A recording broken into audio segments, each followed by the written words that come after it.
Hey, what's good, everybody? What's good? Welcome, of course, to an episode of Opinionated with yours truly. I am Resla, and of course, here in this channel, we talk about a myriad of things. We go over thought-provoking conversations. We go over controversial stuff. Sometimes we get into political matters. Sometimes we get into local things that are happening in particular communities. And sometimes it's just about having the real serious questions that should spark a little bit of questioning that comes forth in people's minds.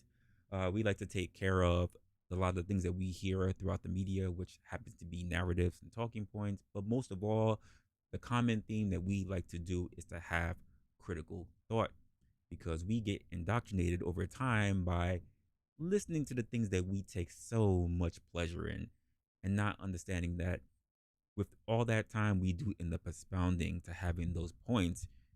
And the question is, at what point do we realize that the things that we're listening to are our ideals or the ideas that we have been subjected to? Once again, I am Resla, and I hope that you guys are having a really good day today. And today's topic is going to be roughly talking about the phrase, the road to hell is paved with good intentions. Because we tend to have this view that comes in our mind. It's very subjective view. It's all about perspective, and everybody takes their own different paths when it comes to these perspectives, right? But we come to this conflict where people are essentially believing, or they come down to the grandiose belief that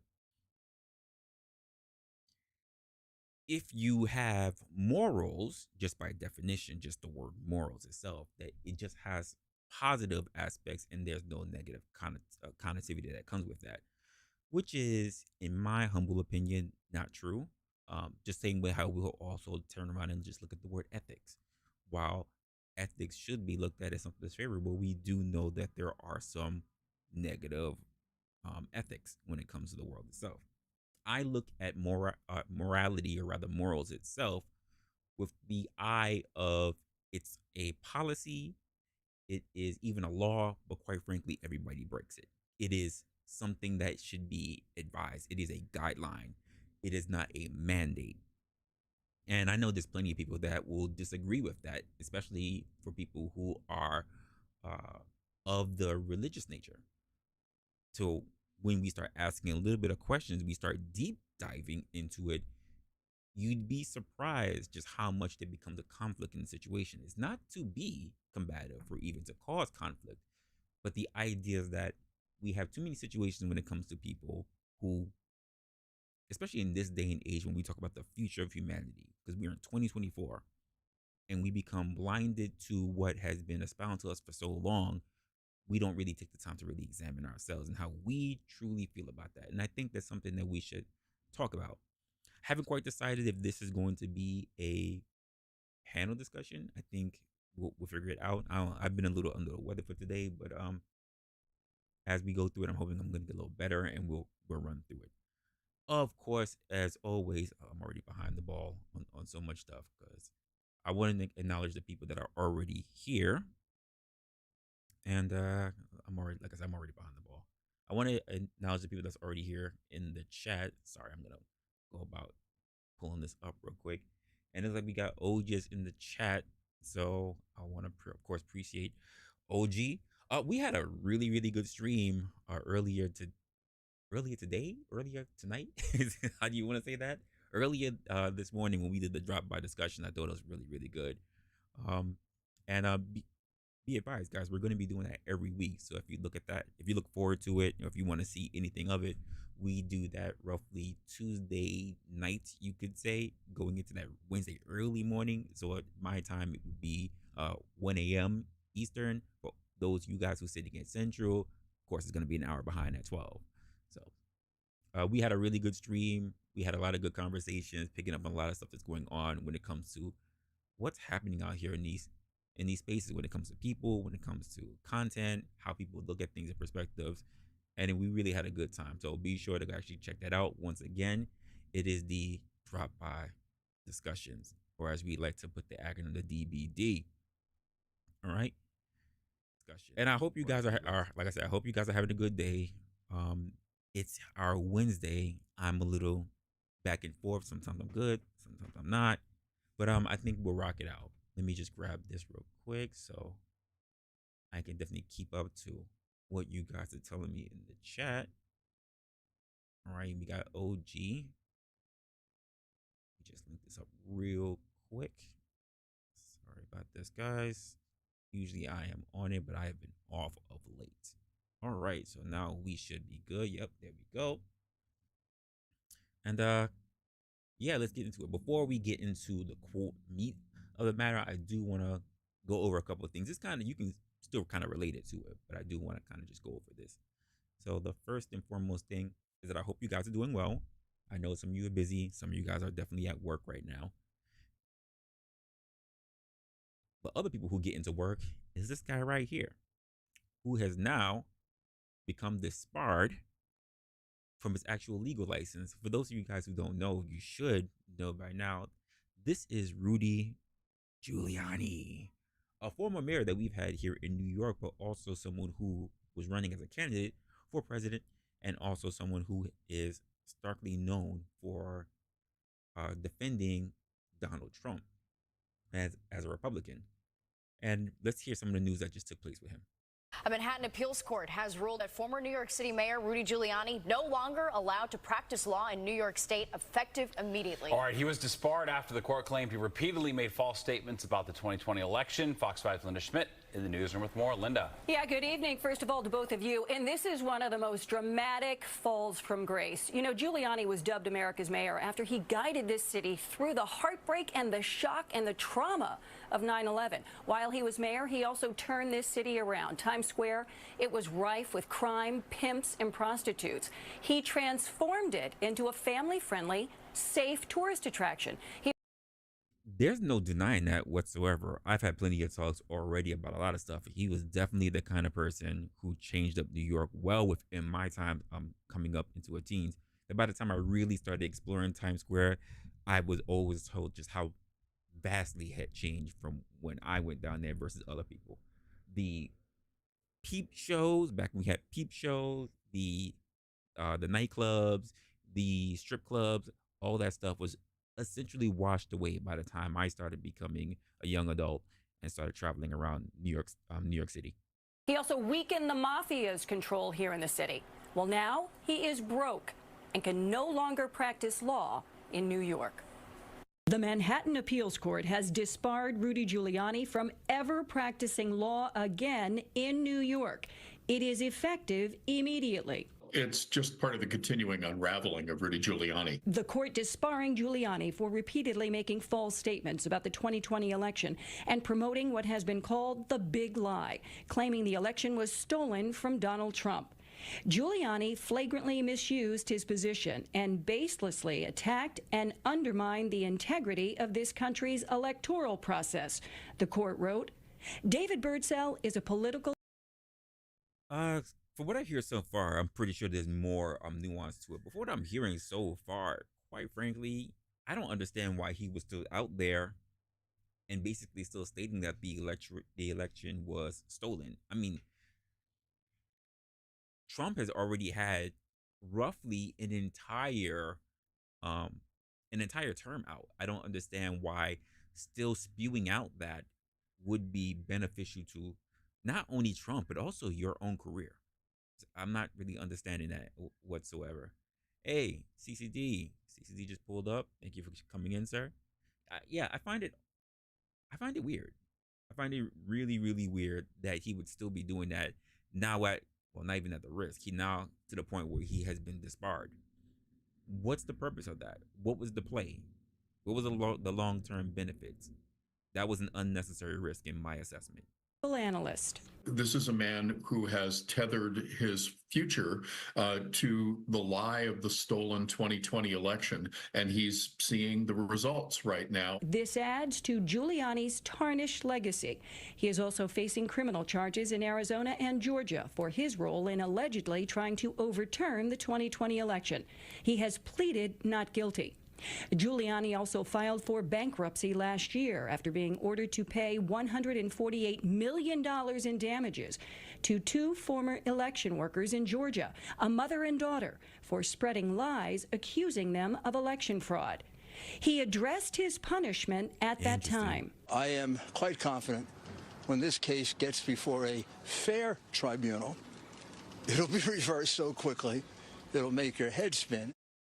And that didn't happen. By the way, that ruling today even prevents Giuliani from giving another person legal advice or even his opinion on the law. His team says it will appeal. Steve, back upstairs to you. Very well. All right. Thanks, Linda. Well, A Manhattan appeals court has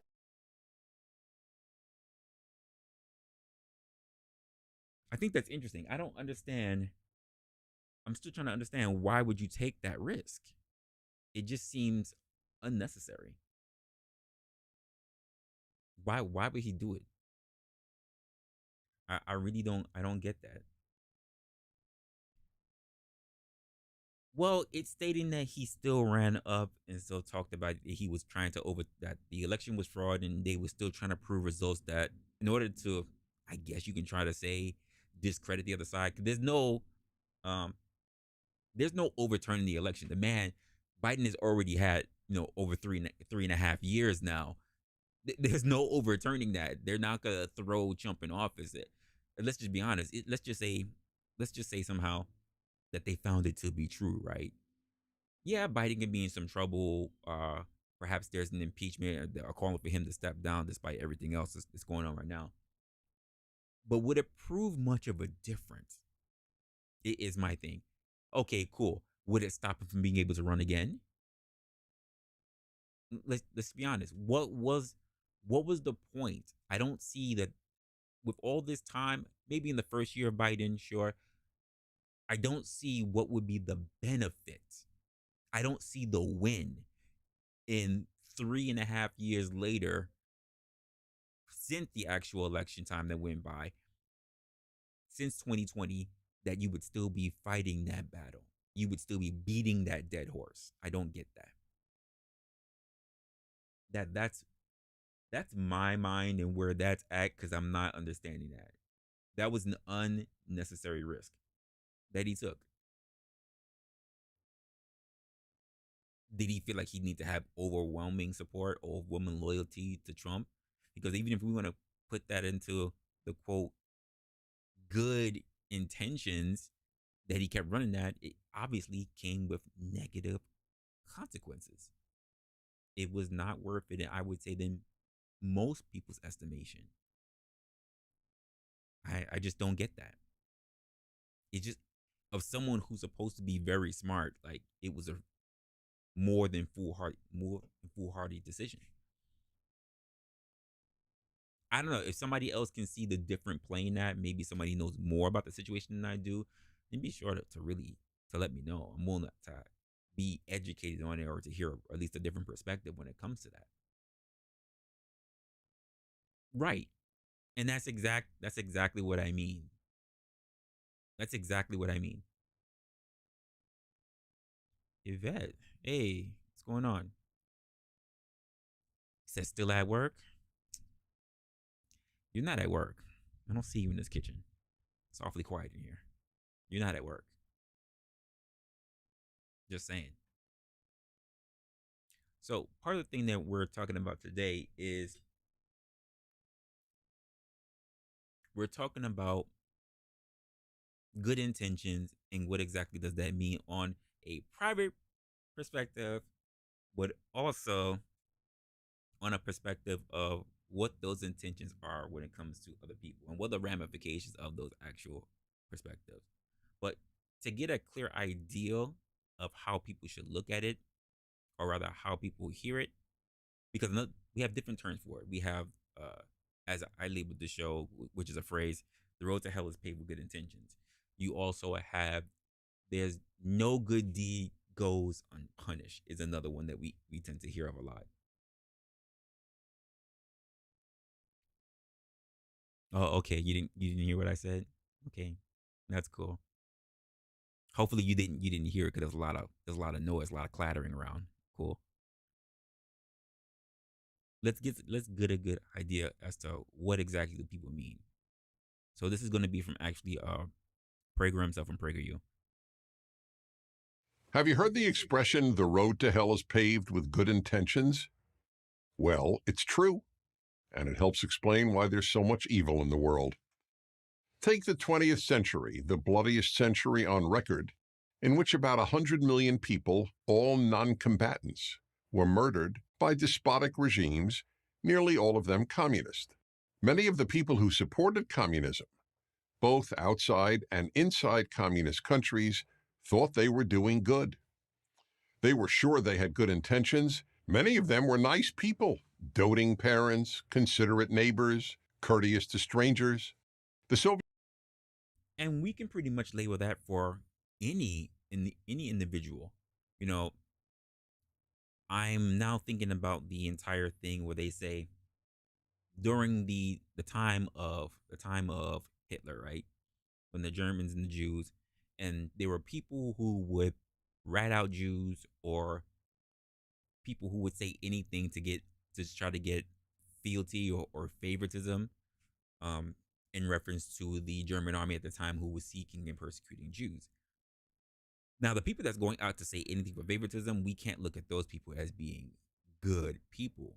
But at the same time, those who knew that Jews at the time who were fleeing for their lives, and we all know that the killings were still not a great thing, but that was the way it was handled back then. Whether you had the internment camps, the gassing, or even the burning of lives, all that stuff. But the idea that they also ran on a particular theory in my mind, that they felt like they were doing the good thing, that they were running in compliance as to what they felt was actually the greater good. And everybody um, can fall to that ideology under the idea of just being moral, the idea of just following a doctrine that you are showing fealty or support. That is possible with almost anyone. You can even say that it happens still today within multiple nations of their own countries. Soviet Communist Party killed 20 to 40 million people.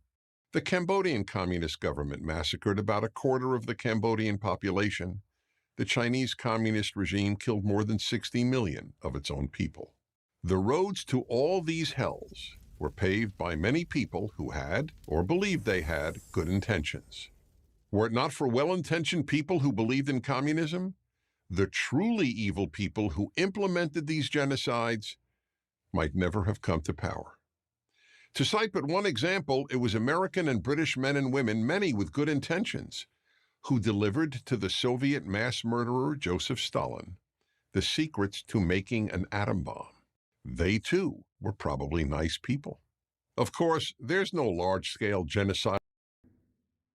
Now, I would think that most people would not believe that what they did was of good intentions. But in their minds, they might have been saying, we don't think that it's right that one nation be able to have all this particular power that can basically endanger everybody else. So therefore, they felt that sharing the knowledge would basically keep a balance among nations. The intentions were, if you want to put it that way, noble, in terms of preserving the balance of powers. Well, I'm pretty sure there were a lot of people that would have, not wanted that whatsoever. As is being said, as Dennis Prager is basically saying, they could have been nice people, just had the wrong ideals, even though they were well intended. Movement today in America, but the road to lesser hells in this country is also paved by many nice people who believe they have good intentions. Many of the teachers who bring up topics that rob young children of their sexual innocence are motivated by good intentions. Most of the Americans who vote for politicians who seek to defund the police, a guaranteed recipe for increased murder, rape, and other violent acts, think they have good intentions. Damn. And that's exactly what the things that actually happened. Those are the things that definitely took place. To this day now, even for the states that, quote, did not fund police, even the ramifications of just saying that they don't want police officers, even to the point where the low numbers are, where people who and you have multiple states that have police officers, that have police units, they can't even replenish their numbers. Let's just go to the states that say they receive additional funding to recruit, because the stigma of simply being a police officer is just so negative. Despite the benefits, despite the amount of years, despite the pension, everything, despite the chances, let's just put it that way, the chances of you actually ending up in a very dangerous situation. Some people say it is, some people say it's not. It depends on where you live and the kind of things that you're going up against. The fact that you have all of that has risen to, in fact, just the things that he mentioned. And to this day, despite the fact that all that stuff happens, who do you think is one of the first people that they call for assistance? So why bother even talking about it and blaming people for the very things that you don't want yourself? Someone needs to take responsibility in it. But they believe that they had good intentions. The problem with good intentions, the same way how I look at rebels, it's you have no problem getting into a fight. You have no problem having the actual end in mind when it comes to your goals, but you didn't think about what should have been the next resolution afterwards. So too those who seek the elimination of hate speech. They have good intentions, even though in reality they constitute the first serious threat to free speech in American history. The road to hell is paved with good intentions because most people who support bad causes, and even many who commit evil, believe they are motivated by good intentions. Their thinking goes like this: I mean well, therefore I do good. Therefore I am good. And if you oppose me, you do not mean well and cannot be good. So given that good intentions are so often morally worthless, what are we to do? I am actually happy that he said that, because that's exactly what I think of people. I think of people all the time when it comes to that. People tend to believe that if they, quote, act with good intentions, that therefore morally they believe that they are of good standing character and that they are good people. And it's not necessarily true. People have done atrocious things thinking that it was in good intentions. Most of the time, let's just be honest with you, doing it in a way that is only self-gratifying.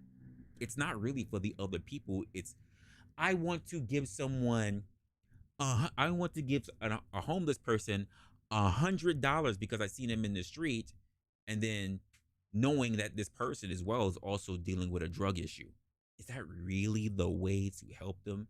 You know, it's the guy that comes to me and just says, and comes to me and would say, could I get some money for some food, and we're in front of a restaurant? Would it not be better for me to bring him in and actually pay for his meal rather than give him money and then it's up in the air as to actually he picked up any food? Which one do you think has more benefits for the individual? Because people lie all the time, and in fact, under the precursor of good intentions, people lie to themselves quite often. And I think that's something that a lot of people don't want to take into account, because people tend to believe that because I'm good, the majority of people must be bad. And that's not true. People make rough mistakes all the time. All the time. If we wish to increase goodness in society, or to pose the question another way, if good intentions pave the road to a terrible world, with what should we pave the road to a beautiful world? The answer is wisdom. Understanding as much about life as possible, especially the consequences of any position you hold. Wisdom is asking what does good, not what is well-intentioned. Good intentions, and even being a nice person without wisdom, leads to evil. The reason to worry about the future of America and Western civilization is not that our elites are composed of people with bad intentions. It is that our elites are largely composed of people lacking wisdom. The word... I will not disagree with that whatsoever. Whatsoever. At the same time, we as people who vote for elected officials, we also lack wisdom. Therefore, we keep picking people who we think we like, or we don't really pick people at all because we're not really in the actual process for voting, and therefore can only complain about those who are in power. If you don't like those who are in power, educate yourself by seeking people who are wise and can give you that kind of knowledge, instead of only cherry picking the things that you like and dislike and then forming your own bias. I think that you should learn both the positives and the negatives to make the best informed decision, not the most cherished one. For those who lack wisdom is foolish. Most lacking wisdom. The word for those who lack wisdom is foolish. Absolutely. And most people, I would say, are fools. Most people are fools. I'm thinking right now to the whole, and OG, you would definitely know this. The whole how students were taught in education, in classrooms, like way, like say in the 40s and the 20s and the 50s, versus how education, if you want to call it education, is taught now. More than half the questions that were being asked when Mayo was giving us the survey for that could not answer. I felt pretty dumb that I could not answer it, and I felt like it was things that I should have known, being that most of those questions were things that were of value when it comes to math and economics, like when it came to who was the president of those times, when it came to the actual legislative and judicial systems. And I was like, these are things that teenagers were learning. And these are the things that most adults, when they run across, they're still trying to wrap their heads around. So it was interesting. And it made me want to think I need to do more, because we're giving our future less and less. Most college presidents, professors, and increasingly most teachers in high schools and elementary schools. Here we go. Most editors and other journalists, most of the business people who run big companies, and most so-called experts are foolish. Why are they foolish? Why are these often very successful men and women devoid of wisdom? Because they have not pursued wisdom. You have to study wisdom to know how to do good, just as you have to study physics to know how to be a physicist. If you're taught wisdom, Agreed. There's a good chance you'll become wise. If you aren't, there's a good chance you will be a fool. And Following your feelings is not wisdom. Following idealism without actual study of practicality and ramifications is not wisdom. I have to agree. foolish people do a great deal of harm. But tragically, wisdom is no longer taught by most parents or in most schools. Until the early decades of the 20th century, American students were expected to know the greatest sources of wisdom, such as ancient Greek and Roman writers, Shakespeare, and most importantly, the Bible. But then America started paving the road to hell. It stopped teaching wisdom. It stopped teaching the ancient Greek and Roman writers, Shakespeare, and the Bible. The road to a good world is paved with wisdom. It's not enough to be nice, and it's not enough to have good intentions. I'm Dennis Prager. I love the way he ended it, because it's absolutely 1000% true. And this is part of the conversations that we've been roughly having in the few streams that I've been in, on the channels that I've been in. It's not enough to be nice. It's not enough to be well intended. It's not enough to perceive yourself as doing good. The question is, can you actually formulate that strategy to say that you're doing good, and not for your own self-interest, but for the interest of other people? Can you say that there is a step in place, not the immediate gratification that you're going for? Because most people, I believe, aim for the immediate gratification. And it's something that I think people should really take their time to think about. And I don't blame them.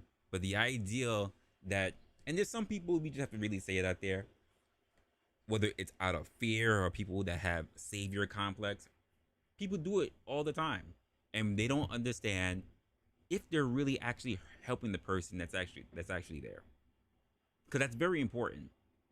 Are you actually helping these people that you claim that you want to do good works for?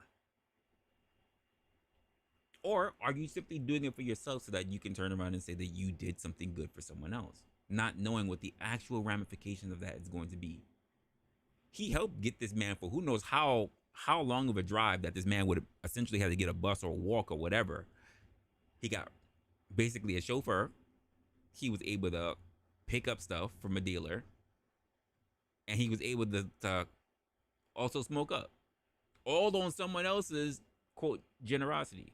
Another thing that people don't pay attention to. You know, you think you're doing something for somebody else, and you don't even know to what extent that they're taking advantage of you.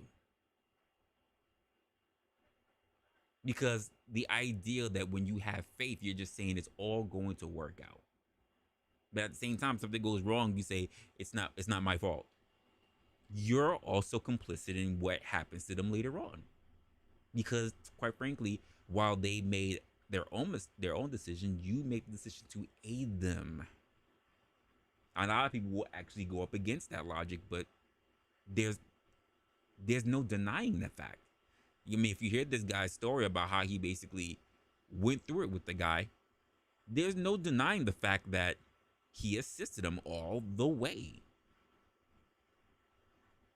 And we need to consider those actions when it comes to ourselves. How many of us think that we're going to help people with the greatest of intentions because, quite frankly, they say that they need us, right? Or they need help. And I'll just say it this way. They may need help.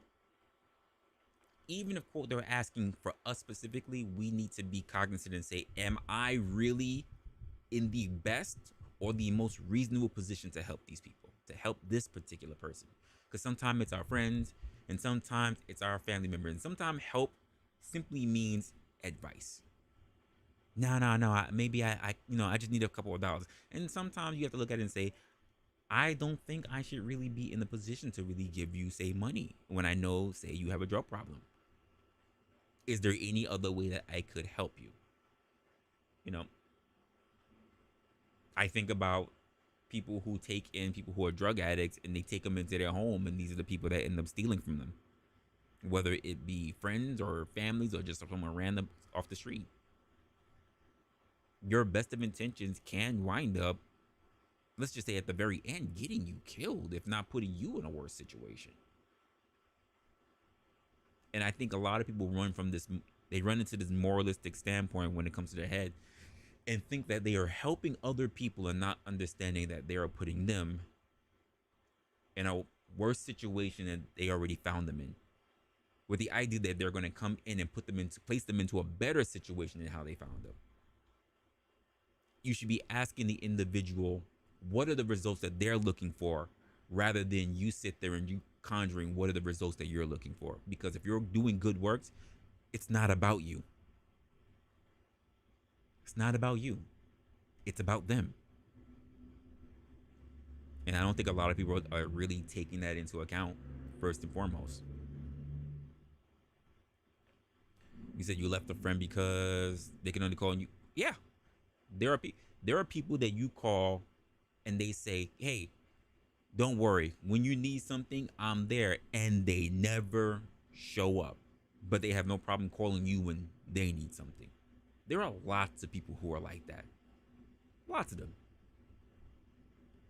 They're there. They say that you can count on them, and they don't come through. And people have this mindset all of the time. So this is I guess it was a seminar at one point, but this guy, he's like doing his own sketch. And this is from Alan Watts. And he also has The Road is Paved with Good Intentions.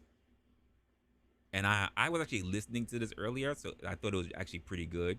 So let's hear more about this. The reason why you aren't. We aren't better because we want to be. Because the road to hell is paved with good intentions. Because all the do-gooders in the world, whether they're doing good for others or doing it for themselves, are troublemakers. on the basis of kindly let me help you or you'll drown, said the monkey, putting the fish safely up a tree.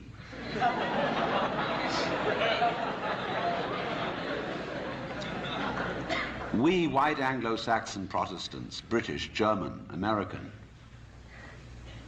have been on a rampage for the past 100 or more years to improve the world. We have given the benefits of our culture, our religion, our technology to everybody, except perhaps the Australian Aborigines. And we have insisted that they receive the benefits of our culture, even our political styles, our democracy. You better be democratic, or we'll shoot you. And having conferred these blessings all over the place, we wonder why everybody hates us. See, because sometimes doing good to others, and even doing good to oneself, is amazingly destructive. Because it's full of conceit. How do you know what's good for other people? How do you know what's good for you? If you say... And that's a great way to look at it. Most people believe, I mean, look at it this way. How many of us have been very good of, quote, giving advice to other people, but not taking our own? That's a common thing that's put up a lot. A lot. We're very good at giving other people advice, but when it comes to looking in the mirror and taking our own, it seems to be a difficult thing. All of a sudden, we have amnesia.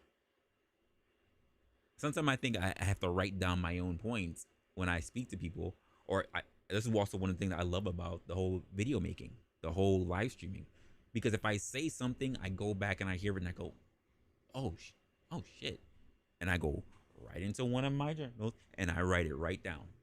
I write it down and I keep it for myself. And when I go back and I take a look at those things, I just go, that was actually pretty good at the time. I keep those things to myself because sometimes it's good to remind yourself of the things that goes on. When I hear something very insightful, I write it down so I can keep it to myself because it's great food for thought.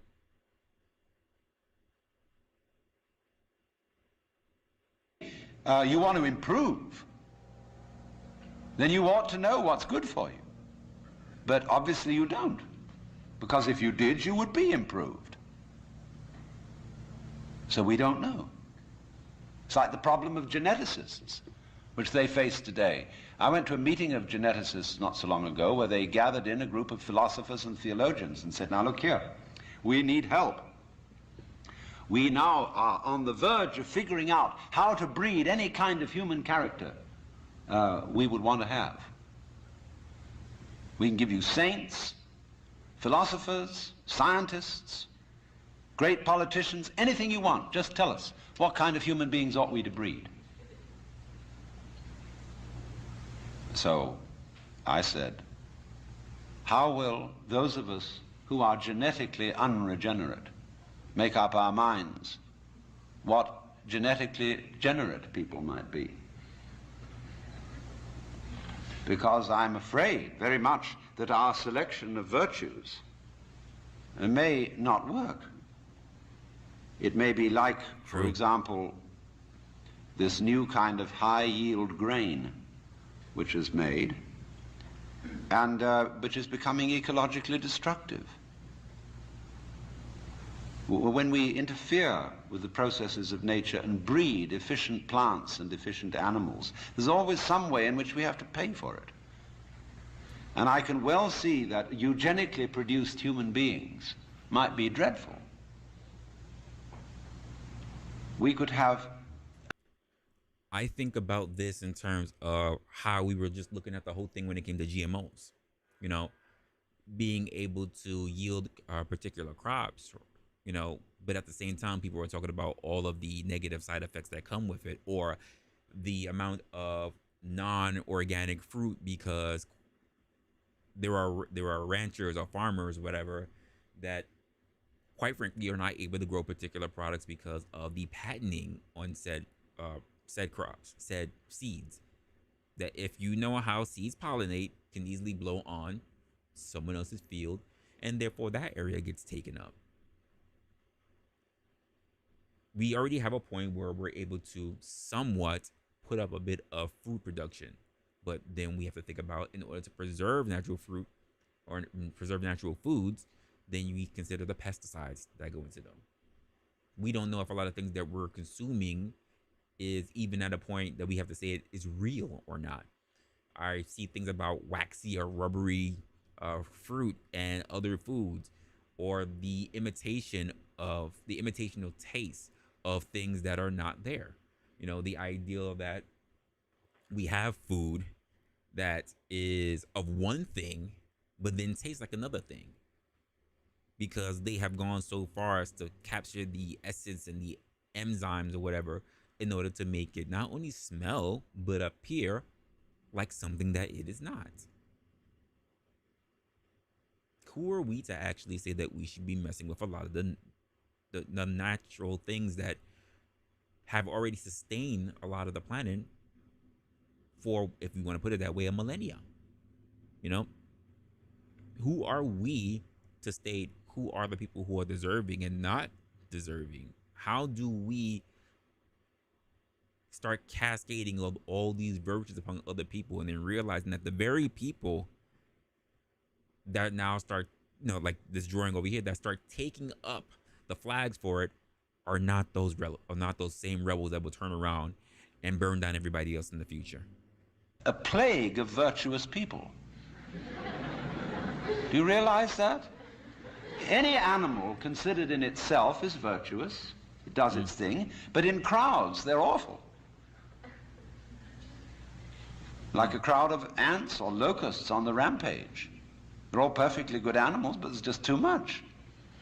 Now, I could imagine a perfectly pestiferous mass of a billion saints. So I said to these people, look, there's the only thing you can do. Just be sure that a vast variety of human And we see a ton of virtuous people today. A ton of them. beings is maintained. Don't please breed us down to a few excellent types. Excellent for what? We never know how circumstances are going to change. And how our need for different kinds of people changes. At one time, we may need very individualistic and aggressive people. At another time, we may need very cooperative, team-working people. At another time, we may need people who are full of interest in dexterous manipulation of the external world. At another time, we may need people who explore into their own psychology and are introspective. There is no knowing, but the more varieties and the more skills we have, obviously, the better. But that's not what we get now, especially when it comes to dealing with how people look at doctrines, how people look at virtues, how people look at morality, how people look at, quite frankly, genders or sexes. They believe that this thing should just be the only thing, or if you are born a particular sex, then you must behave and act this way, and the other ways are all just the things that should be prohibited or restricted, knowing that time has changed everything and everything has been different throughout time. You know, there are people who will cling to things that, quite frankly, they themselves don't understand, but interpret to be wise and all-knowing. Whether you talk about family values, which of course change throughout all generations, whether you want to talk about people who are in different religious sects that all believe that this is the way and this is the way it should only be, when quite frankly, the very foundational things that they have been dealing with have changed throughout time. The very earth that they are standing on is as old as time, but the way how that earth is even rotating is different. It's at a different speed, a different function. The climate has even changed because the people have changed the landscape. We see virtual signaling people. Yep, absolutely male. We do. But there are people who have, whether you want to say the virtual signaling, there have been people who have chanted for destruction. We've seen those people in mass throughout history. We don't really celebrate people who are, quite frankly, innovative, but we celebrate those who manage to go up against the grain and become innovative. There was a time where You wanted people who were going to be more on an individualistic mindset. But now we, as a society, have favored people who are on a collectivist mindset. It's a winner take all system, and it's a winner take all system in all sections of all different, quote, moralities, rather than finding a commonality that everybody can find its way about. Everyone is looking to destroy someone else, and when they can't find somebody, they make up someone. And that's what I tend to see a lot of the times now. Everybody needs to find a boogeyman. Everybody needs to find a villain, because it's the only way that they can feel like their cause, their mindset, their thinking is morally just. So you see, here again, the problem comes out in genetics. We do not really know how to interfere with the way the world is. The way the world actually is an enormously complex, interrelated organism. The same problem arises in medicine because the body is a very complexly interrelated organism. And if you look at the body in a superficial way, you may see there's something wrong with it. Here's chickenpox. And there's spots that itch that come out all over the place. Well, you might say, well, spots are there, cut them off. So you kill the bug. Well, then you find you've got real problems, because you have to introduce some bugs to kill the bug. It's like bringing rabbits into Australia. And that starts going all over the place and getting out of hand. Well, then you think, well, now, wait a minute. It wasn't the bugs in the blood. There are bugs all over the place. What was wrong with this person that his blood system suddenly became vulnerable to those particular bugs? His resistance wasn't up. Therefore, what you should have given him was not an antibiotic, but vitamins. Okay, so we're going to build up his resistance. But resistance to what? I mean, you may build up resistance to this and this and this class of bugs, but then there's another one that loves that situation and comes right in. See, we always look at the human being medically in bits and pieces, because we have heart specialists, lung specialists, bone specialists, nerve specialists, and so on. And they each see the human being from their point of view. There are a few generalists, but they realize the human body is so complicated that no one mind can understand it. And furthermore, supposing we do succeed in healing all these people of their diseases, what do we then do about the population problem? There you go. I mean, we've stopped cholera. And again, we claim that, well, the big claim is that we are overpopulated. I mean, there's still plenty of space on this big rock, but we are a lot more than we've ever been before.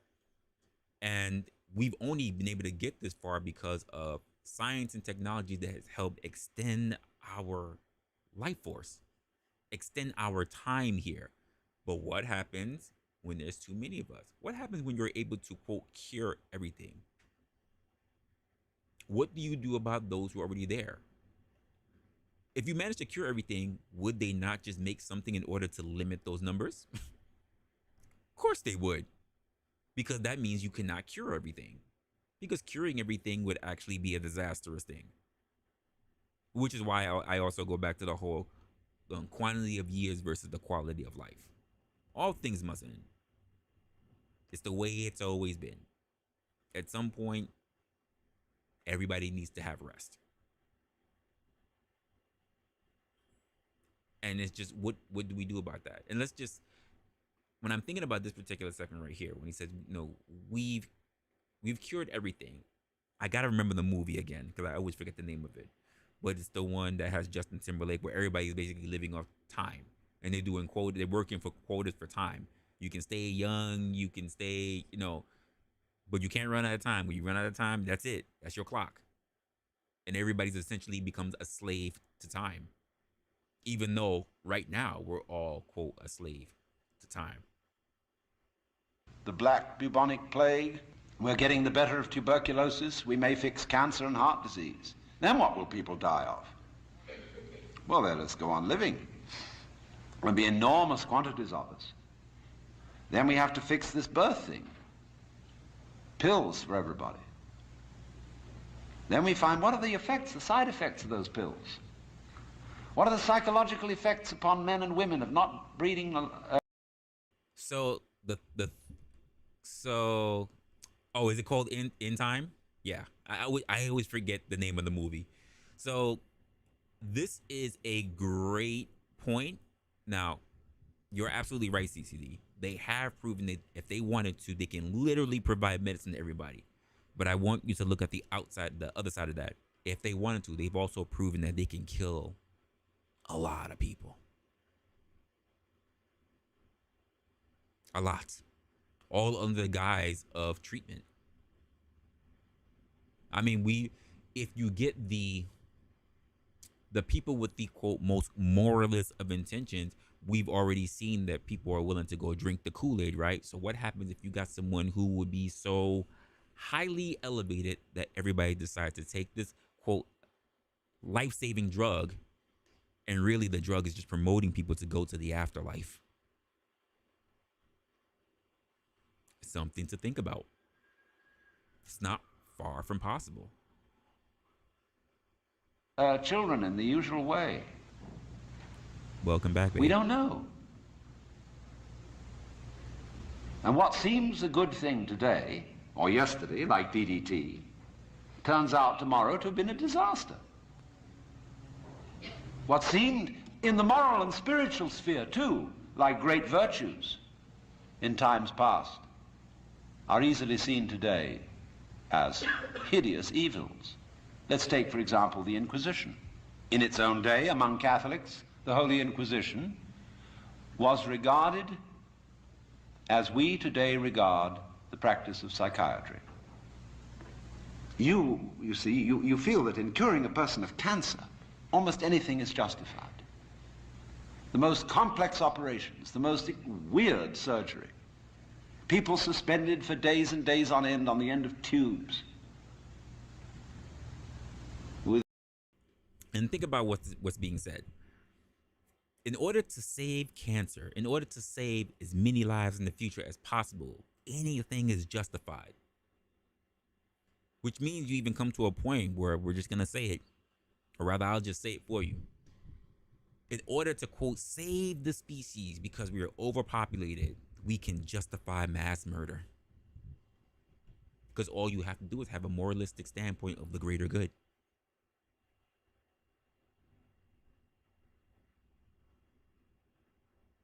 So the question becomes, because I even was making this kind of defining point when I was speaking on the panel, was it last night? I get my days mixed up, where we say, are morals simply just stated to be good things?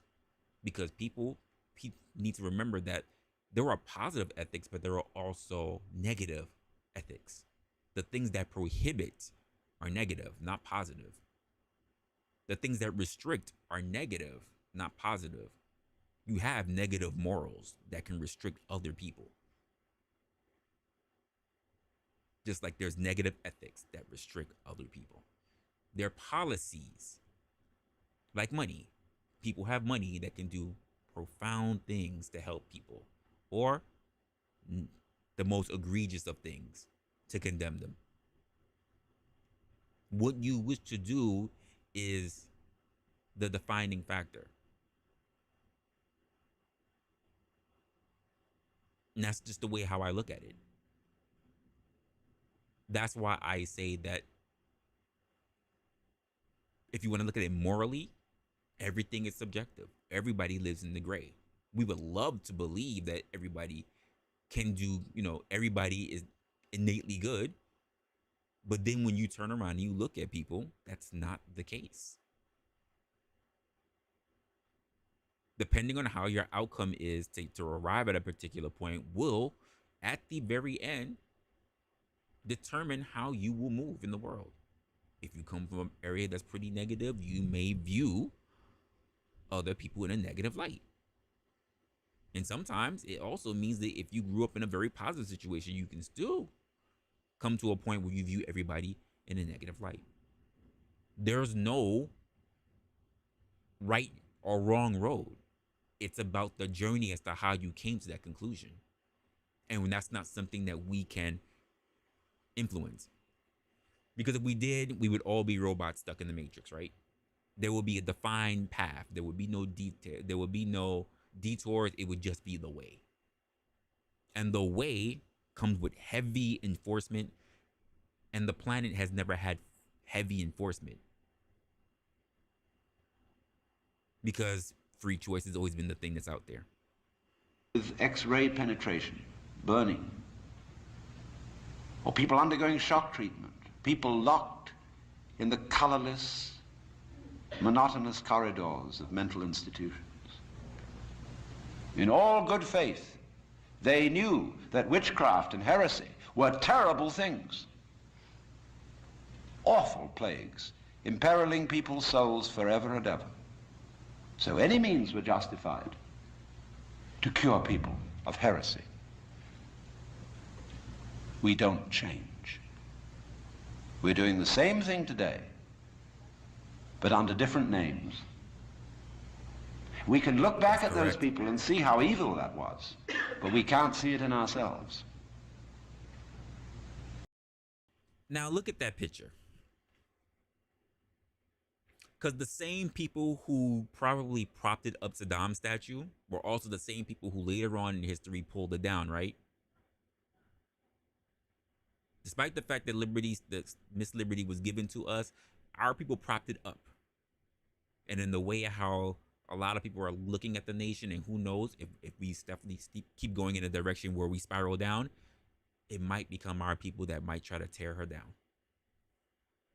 Would it really be so far-fetched just from looking at this diagram? I would say no. But it's also because we don't have things to really tie us. But at the same time, we don't change. Everything changes in time. Are we okay with that? I would say for a lot of people, especially as we get older, that answer becomes more leaning a no. But that's also because people are effectively afraid of change. And there's not much that can be done about it. There's really not. Everything must change. The world will always change. I'm not saying embrace it. I'm telling you to understand it. Do we come to a point where we're able to understand, or do we just condemn everything that looks different from how we saw the world, and not take the time to understand how the world is changing so that we can effectively put things into practice so that we don't totally have it burn?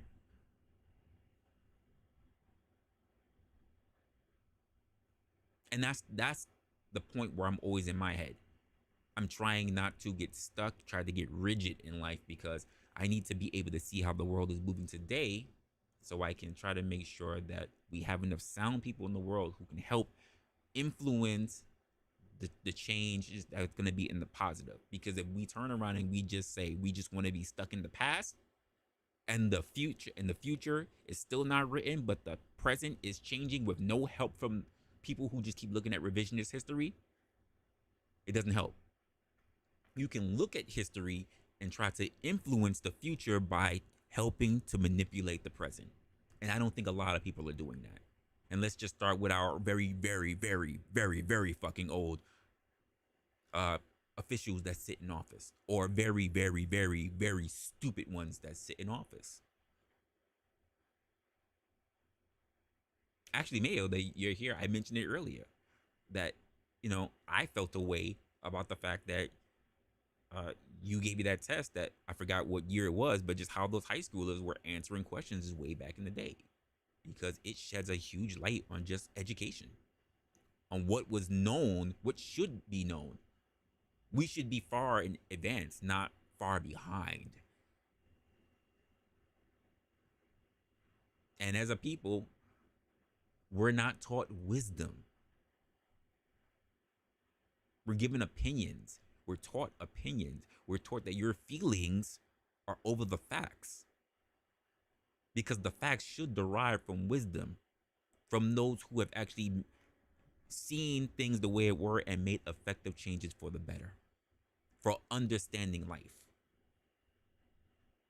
not trying to manipulate it. So therefore, beware of virtue.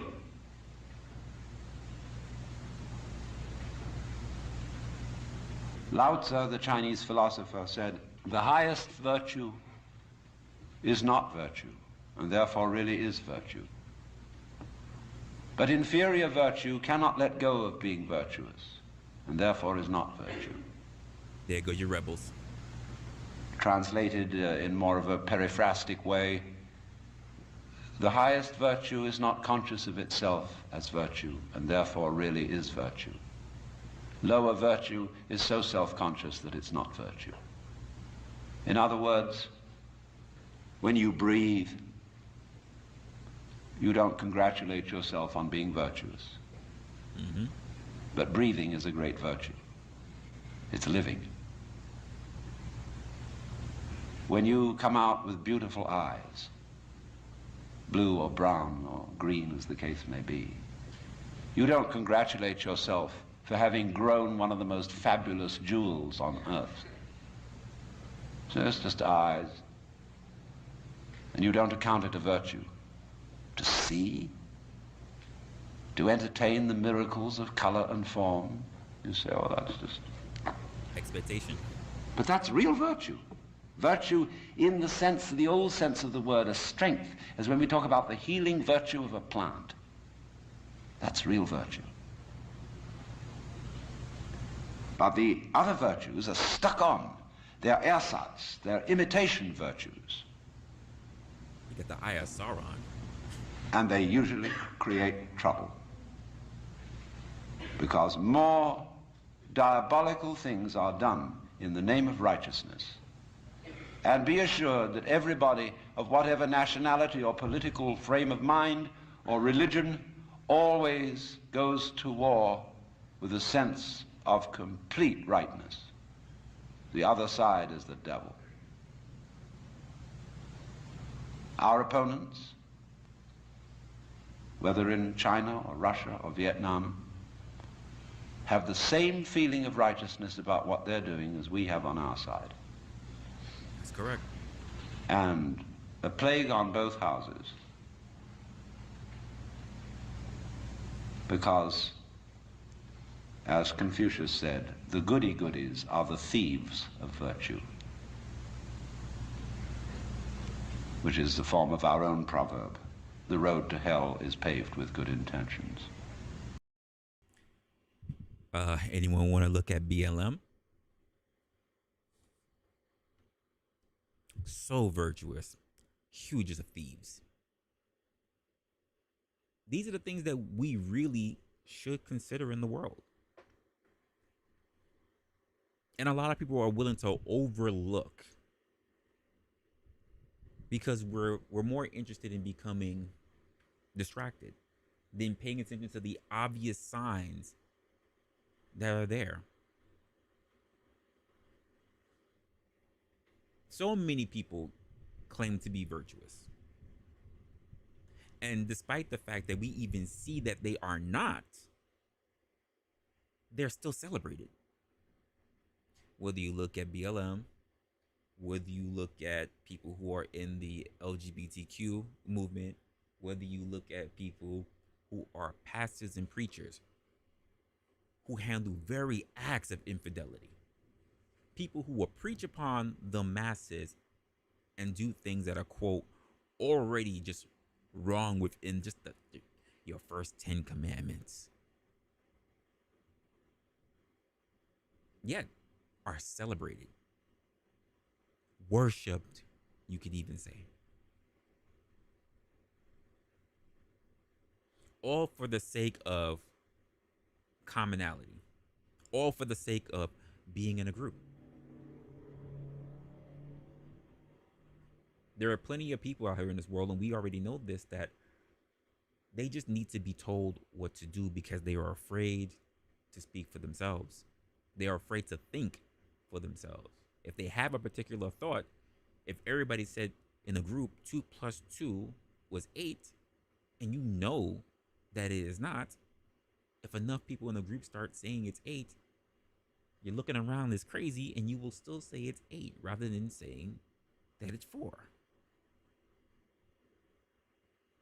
Going against the grain, going against conformity. I find it, if you want to look at it that way, morally wrong that we're willing to fall into stereotypes. We're willing to fall into indoctrination so easily. You know, you guys know one of my, if you want to say the new terms that we call it, one of my icks. It's the as and then statements that come afterwards. As a man, as a woman, as a married person, as a mother, as an educator, I don't like it. Not because there isn't any validity or there could not be any nuance or particular statements that could not have something that could be beneficial, right? That's not the reason. The problem that I have with this as a phenomenon, because I see it even in chat rooms, I see it even in the comment section of videos, that disclaimer that one must make. Not that they just couldn't emphasize the point that they needed to make, but they needed to make a disclaimer as a. Let me tell you what it does. Generally, when I see as a, it brings forth a premise of false authority. The as a statement invokes false authority. Basically, it comes to a point where it says that because my anecdotal experience trumps whatever else people are about to say. And if anything, they need to now defend or overcorrect how they are to make sure that they conform to my point. We see it when it comes to as a man. Everybody just gets a little butt twitch and want to prove that they're also a man. Not just any man, but want to be a man pretty much on that same page of agreement. Not on the opposite end. Not to their own beliefs. Not even to be similar, but not the same. There are similarities, there's some things, but it's okay to have differences. It's, nope, we are aligned, we are lockstep. But then when you have a further, deeper conversation or even a one-on-one with them, it's not quite the same. The as a statement normally starts dismissing other people's perspectives. But it's also a great way, because I've seen it done, to not only prohibit or restrict someone else's point of view, but in a way indoctrinate the other people to get into a group hive mind mentality. And quite frankly, I think statements like that can and actually reinforce harmful stereotypes, because more people want to be in a group, in a common understanding with each other, rather than just hashing it out to having a difference of opinions and also respecting it. Even when they turn around and say, I didn't mean any harm. I thought what I was saying was in good faith. I had good intentions.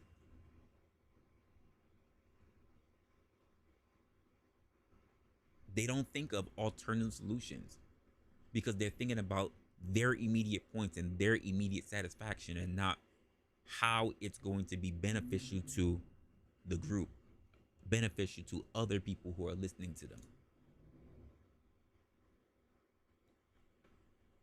I mean, tell me if I'm wrong.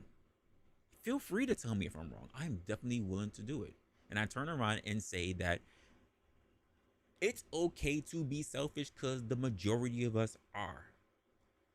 it is hard to go about saying that people do things out of being selfless. People think, I didn't get anything out of it. Sure you are. Sure you are. You may not be getting anything tangibly from it, but don't think that you don't get anything from it. Because if there was nothing for you to do, if you didn't really feel like you were getting anything out of it, you wouldn't even perform these quote good works, these acts of good works. Because you would feel no reason to even effectively try to manipulate or change someone else's point of view or perspective. You wouldn't. Great example of this is here. Tell me if you've already seen this episode. Living in a box. I didn't have keys. I'm sorry, Phoebes. I just wanted to do a good deed, like you did with the babies. This isn't a good deed. You just want to get on TV. This is totally selfish. Whoa, whoa, whoa. What about you having those babies for your brother? Talk about selfish. What are you talking about? Well, yeah, it was a really nice thing and all, but it made you feel really good, right? Yeah, so? Well, it made you feel good, so that makes it selfish. Look, there's no unselfish good deeds, sorry. Yes, there are. There are totally good deeds that are selfless. Well, may I ask for one example? Yeah, it's, there's... No, you may not. That's because all people are selfish. Are you calling me selfish? Are you calling you people? Yeah, well, sorry to burst that bubble, Phoebes, but selfless good deeds don't exist, okay? And you know the deal on Santa Claus, right? And there are a lot of people who will still to this day argue this. Just the act of feeling good will put enough, endorphins in your heads that you want to do more acts because, quite frankly, it feels what? Good. And you would think, okay, cool. There's no harm.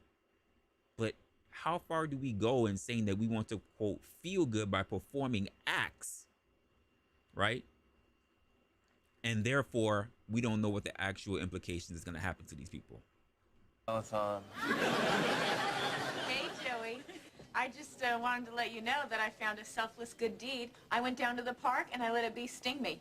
What good is that going to do anybody? Well, it helps the bee look tough in front of his bee friends. The bee is happy, and I am definitely not. Very virtuous. The bee probably died after he stung you.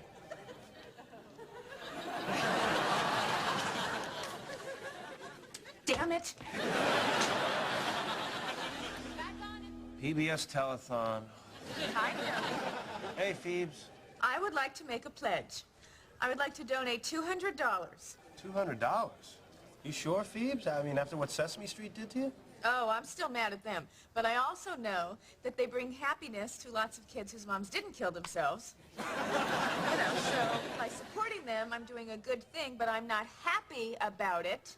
So, there, a selfless good deed. All right, and you don't feel a little good about donating the money? No, it sucks. I was saving up to buy a hamster. Hamster? What, those things are like $10. Yeah, not the one I had my eye on. It looks like we have surpassed last year's pledge total. Thank you, viewers. And the pledge that did it was taken by one of our volunteers. Oh, boy. And may I say, one of our sharpest dressed volunteers, Mr. Joseph Tribbiani. Look, Joey's on TV. Isn't that great? Hey, my pledge got Joey on TV. Oh, that makes me feel so... Oh, no!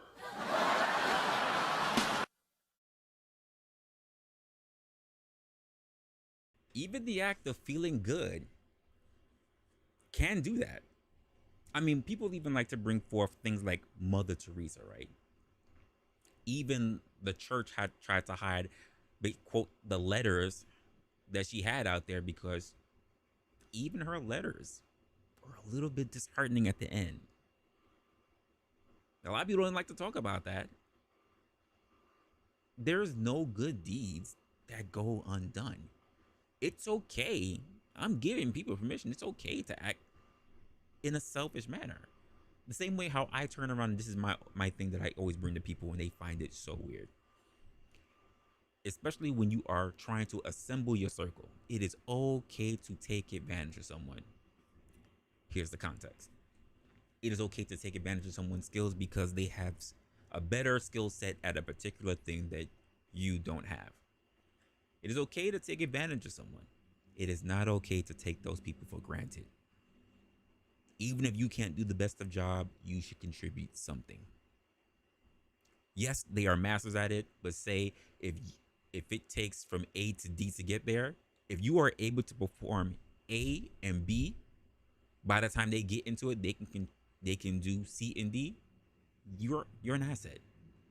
They are not taking it for granted because you're not sitting there and saying, well, since I know they're better at than I am, I will give them the task of A through D and I won't contribute anything to it. I can just focus on what I'm focusing on when it's your responsibility. They're aiding. It's your responsibility. And the one time you're going to feel slighted because they say that they cannot or they will not because they've been doing the task for you for so long, you feel a way about it. When the truth of the matter is that it was still your responsibility to do something. Better that you give a task that is not at its best, but completed, but then taking all the credit for someone who's been doing it in an excellent way. And that's just the way how I look at it. I like people around me who can supplement for my weaknesses. That does not means that I can skate on my responsibilities and not trying to make those weaknesses a little bit stronger. They may never be perfect. They may never be great. But it does not mean that I can take away the responsibilities of not having to work on those things. I may never be great at them. But if I know somebody who is great at it, please help me. And that's just the way how I look at things. There are people out there who will not look at it that way. There are people who just totally like to use people. That's exactly the point.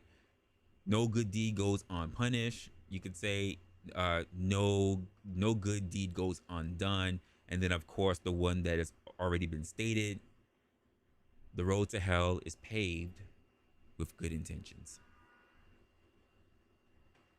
Even the act of feeling charitable could do something. Now, I know that there are people out there who will argue it. No one I know of, but people who might want to argue it because people tend to hear the word morals and already link it to a religious thing. You know, because the common belief, which is absolutely wrong, is that morals are only dictated through spiritual and religious beliefs. Absolutely not wrong. I don't believe that you needed to know what the teachings were of someone in order to understand that killing, murder, I should say, is an act that is frowned upon. I'm pretty sure we have our, quote, caveman days or whatever, if you're the type to believe in such a thing, if you're one for evolution, that killing another out of just taking when the group needs to get together in order to survive, back when we were getting together in order to start being, we started trying to establish a communal, we started to be a colony, you could say, that just the act of killing for someone else, just killing someone else just for the act of taking what they want was not looked at as a great thing. Even if, quote, the communication was not strong, the act of doing something sets someone else afoul. And so I started watching this particular creator, and there was a couple of points that he made that I want to know, especially if you are of the religious type, how do you feel about the things that he particularly said? Because quite frankly, I rather agree with him. CCD, you said you can see yourself instantaneously, how the words of fire, but when you get to pull somebody else instinctively. Right. You could be sitting there to think that you're doing something good. Now, How many times do we see things like this, CCD? Because you've seen these things where we have men that go out of their way to, quote, get in the middle of a situation because, quite frankly, it is the moral and, quote, responsible thing to do to aid when there's a domestic issue that could be taking place and they lost their life, despite the fact that they may have a family of their own. They ran into a situation because, quite frankly, they were very much in their morals. They felt that what they were doing was justified. They felt that what they were doing was righteous. Conshani, what's going on? Like, we've heard plenty of examples of this. Can we really sit there and say that that was the most moral thing to do? To many people, yes. And they can drum it under a multiple amount of reasons. Because, quote, they're a man. Whatever that statement is supposed to be. Because I said we shouldn't be speaking like teenagers. You shouldn't just say just because. I believe that people should be moving with responsibility and purpose. That first one was responsibility. I would not say that that your responsibility is to just aid anyone you see, because you feel like you have a purpose, a superiority complex, a superhero complex, that you think that you can be able to aid everyone. Because let's just say if he didn't lose his life, how many of them got their asses whooped or whatever? Or let's just say they even helped that person, didn't get their ass whooped, and that same couple got back together again for the same thing to happen again. Now, most people who walk away from that situation and say, well, I did my part for that time. No, your efforts were wasted. Because, quite frankly, I believe, this is my opinion, you're not properly good at assessing. Not just assessing the situation, but assessing your own danger. Assessing your own position within the things that you see. Because you cling to ideals and not cling to really your own responsibility. You think about the actions of what's going to happen immediately, but you don't think about the actual future ramifications. This is what I say to young people that want to get into a fight, especially when they think they're stupid enough to start a fight with me. You may win, but do you think you're going to walk away clean and not walk away having to worry about licking your wounds? Is it worth fighting someone who you don't understand if it means that you could never run again? You will have a cane for the rest of your life, or God forbid, you'll be in a wheelchair? Is it really worth it for a couple of swings of thinking that you can get a knockout? And I'll say that to whether it's to me or whether it's to somebody else they don't know. Do you really want to fight that guy not knowing what he can do? Logic tends to prevail. Just saying. And that's the thing that we don't teach anymore, which is critical thinking, or rather, as stated before, wisdom. You're allowed to have your feelings now. You're not allowed to be wise. And as we already saw well before when we had Dennis Prager explain it, the lacking of wisdom is called foolishness. Too many of us are foolish. We don't even seek wisdom. We just follow what other people say, and then we regurgitate.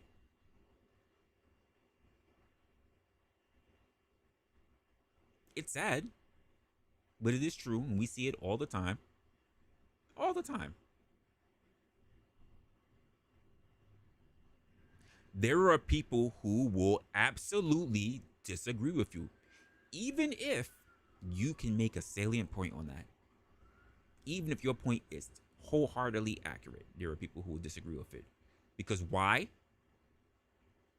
They don't wish to have their views or ideas challenged, because it means that they need to do some reflection. And a lot of people don't want to do reflection. They have no problem wanting to say that they're right.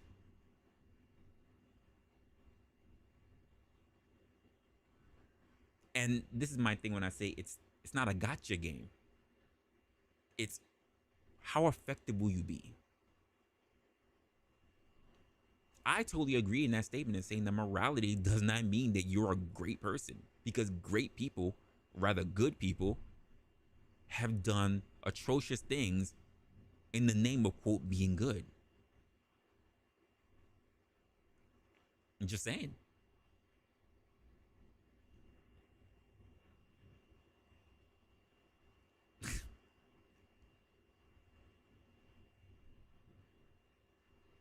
Say, found a drunk man passed out in my car. He was in your car. What the hell? At gunpoint. Well, I'm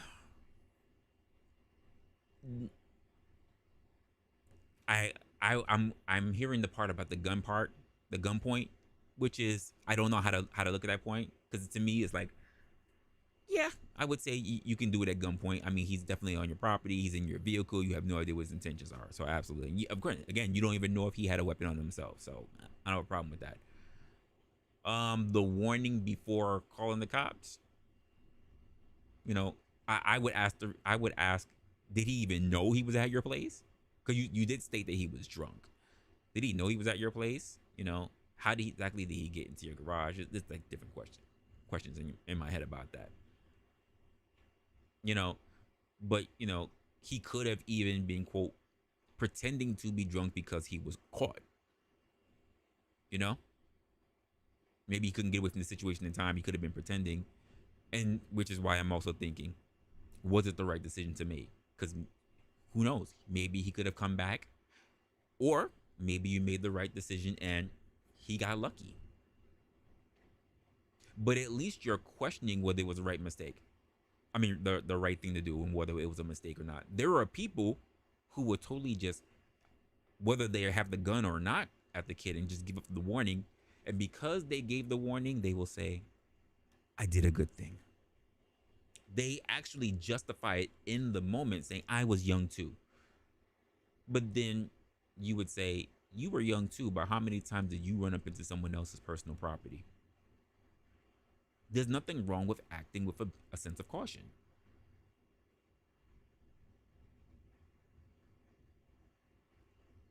So it's hard to say. And you're not the one to really say what that person really learned as a lesson. Yeah, exactly. Did he learn a lesson, or did he get worse? Did he learn that not everybody has a gun? Did he learn that everybody does have a gun and they have to worry about that? Did he learn that it's easy to get into people's houses because they leave their garages unlocked or whatever? We don't know.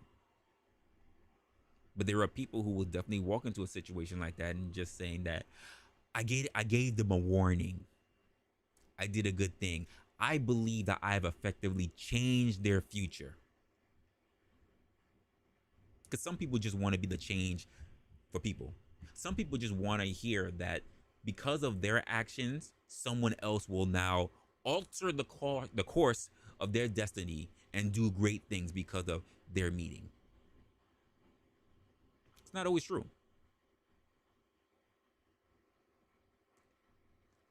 He broke in. Yeah.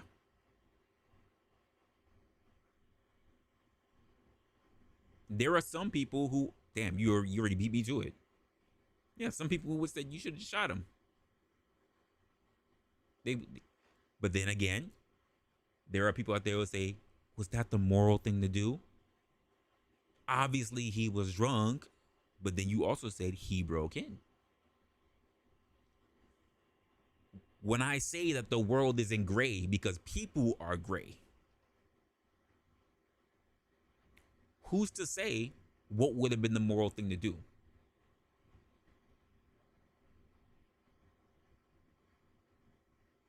Would it have been okay to take the life of a young man who was inebriated? Would it have been okay to take the life of a young man who broke into someone's place? What was his reasoning for breaking in? Does anyone really care about it once he already done the break-in? Because what if he broke in because he thought that he was at his house? Maybe he thought he lost his key, he was drunk, and he broke into his house. I'm not making up excuses for him, but these are things that could be said. Who knows? The fact of the matter is that there's no black and white. But people who are on a moralistic standpoint would turn around and say, I would just shoot the son of a bitch. But then at the same time, with the morality, turn around and say, thou shalt not kill, right? Well, you're murdering the person because it wasn't really an act of self-defense, especially if they don't have a weapon on them. Because there are plenty of people who turn around and do what? Shoot first, ask questions later. I'm not saying what the proper response is. I'm saying that in the moment, all things are possible.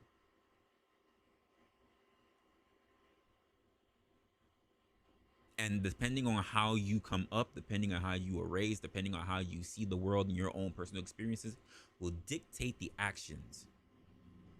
The same way how I would say for that young man getting wasted and finding himself in that situation also was predetermined by the actions that he took. He didn't have to get drunk. Well, he could have been drunk, whatever, and let's just say if he thought it was his house.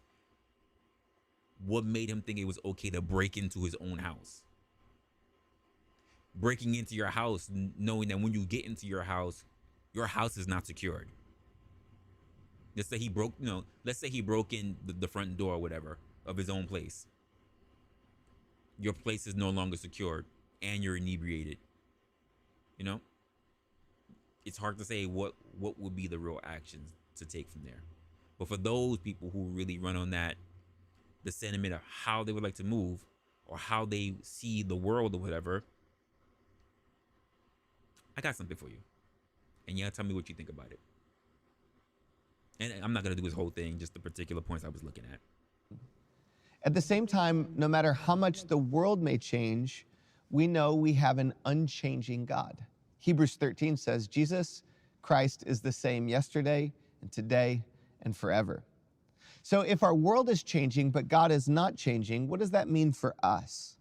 Today from this movie, we'll look at 3 realities about change, as well as how we can best respond to them. Now, I'm gonna give you all the big ideas on the front end, and then we'll walk through it.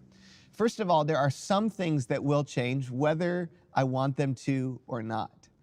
Secondly, there are some things that won't change, even if I do want them to change. And finally, some things can change, but it's up to me to change them. Knowing that things have changed, Maverick is first faced with the question. By the way, the movie he's referring to is Top Gun. Of how to use his experiences and his skills to help this new generation of pilots. And the question that faces us is very similar. How do we think about our role in a world that is continually changing? A verse that Pastor Rick has referred to often, Acts 13:36, is so appropriate here. It says, for David, after he served the purpose of God in his own generation, he fell asleep and was laid with his fathers. Here we have our first truth. I can live for God's eternal purposes in my generation. So do we grasp that first part he's saying? Within his generation, these are the things that he tries to do for himself. Not to sit here and think that they can prescribe things onto their generations that are beyond them. You can only hope to act and to teach within great intentions of your generation, and those things get passed down. But to think that you can enforce change on other people is just not a thing. What makes you then so any different than tyrants? That's the way how I look at that particular type of phrasing. He also states that you need to understand that things change, that the world will change. So the ideal of stating that you don't wish the world to change because, quite frankly, you believe in your own perspective, in your own mind, that how you came up was the best way to come up, when your predecessors, the people within your genetic lineage, had grew up in a time that would be vastly different than yours, who may have thought the same thing about your generation. I say the same thing for people who are even elderly today. I would say you had your time, you did what you had to do. It's not an insult to anybody who's older, in case I get older people who watch me. I would take solace in the world that you lived in, even if you say that the world is looking worse now. It's your perspective based on how you see things, but all things change. The people who are currently living in their younger years may not see it the same way how I look at the world and I say, I am very grateful to have been living in the time frame that I'm in now. I would not want to live in the past. I love the technology and the access to the amount of healthcare that I have today, the amount of, you know, benefits that I have today. I'm not too concerned with what's going on in the future because quite frankly, I cannot see it. But I can take a look at the past and realize and appreciate the changes and the sacrifices that they made. But to say it was better? No, that's a different perspective. That's a perspective to be made by that generation and that generation only. I'm here to only worry about what's going on in my generation and to appreciate that. And in my job is to make sure that I leave enough so that if someone does take a look within their generation and looking into my generation, they can therefore make acts to want to do something about their generation. It is not for me to turn around and try to impose or enforce beliefs onto the next generation. They need to find their way. The same way how we had to find our way, the same way how the generation prior to me had to find their way, and all the other predecessors. And that's the way I look at it. And adapting as time goes on instead of becoming rigid and seeming out of touch with the world. That's the way how I look at things. Learning throughout life, not finding an area where you stop learning. That's the way how I look at it. So the first thing he says is what? I can live for God's eternal purpose in my generation. Now, even as the world is changing, I can still live for God's eternal purposes right now. I wonder if you believe that. Just because the world is different doesn't mean we can't live for God. In fact, it makes it even more crucial to understand God's eternal purposes for us, found in the Great Commission and the Great Commandment: evangelism, discipleship, fellowship, ministry, and worship, which aren't limited to just one time period or one generation. They're meant to be lived out in every generation and every people group. That's God's plan. That's his purposes for us. Did you hear that? Especially for people who are spiritually based. It is not meant for one generation to impose upon all generations. It is not. Because the world has consistently changed and generations upon generations have endured. It's not your job to hold the future back. One, you're unable to. Hasn't happened. But you can take a look to see how things are and to aid in how it's shaped. Most people don't do that. They wait till when things have already taken place and already shaped and then complain about it. They don't actively pay attention in real time because they're too busy looking at the past and they're not taking the time to be in the present and just simply look around. They're too busy looking backwards and they don't look around. I don't look to the future. I look forward for the future.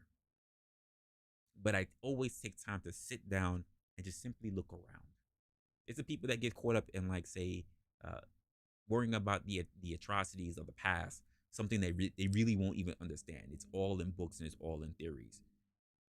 They complain about how the world is the current way today and things are just so terrible. But you ask them a simple question: when's the last time you walked outside and just touched some grass? And they can't even tell you because everything is oppressive. Air is oppressive.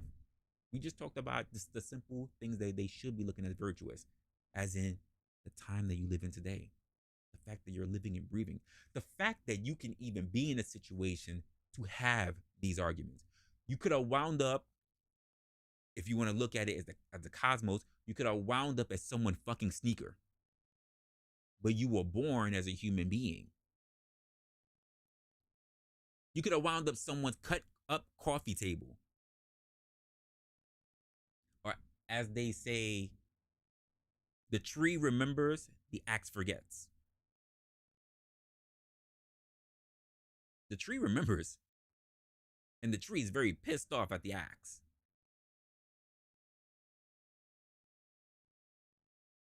like your purpose will come and your purpose will go.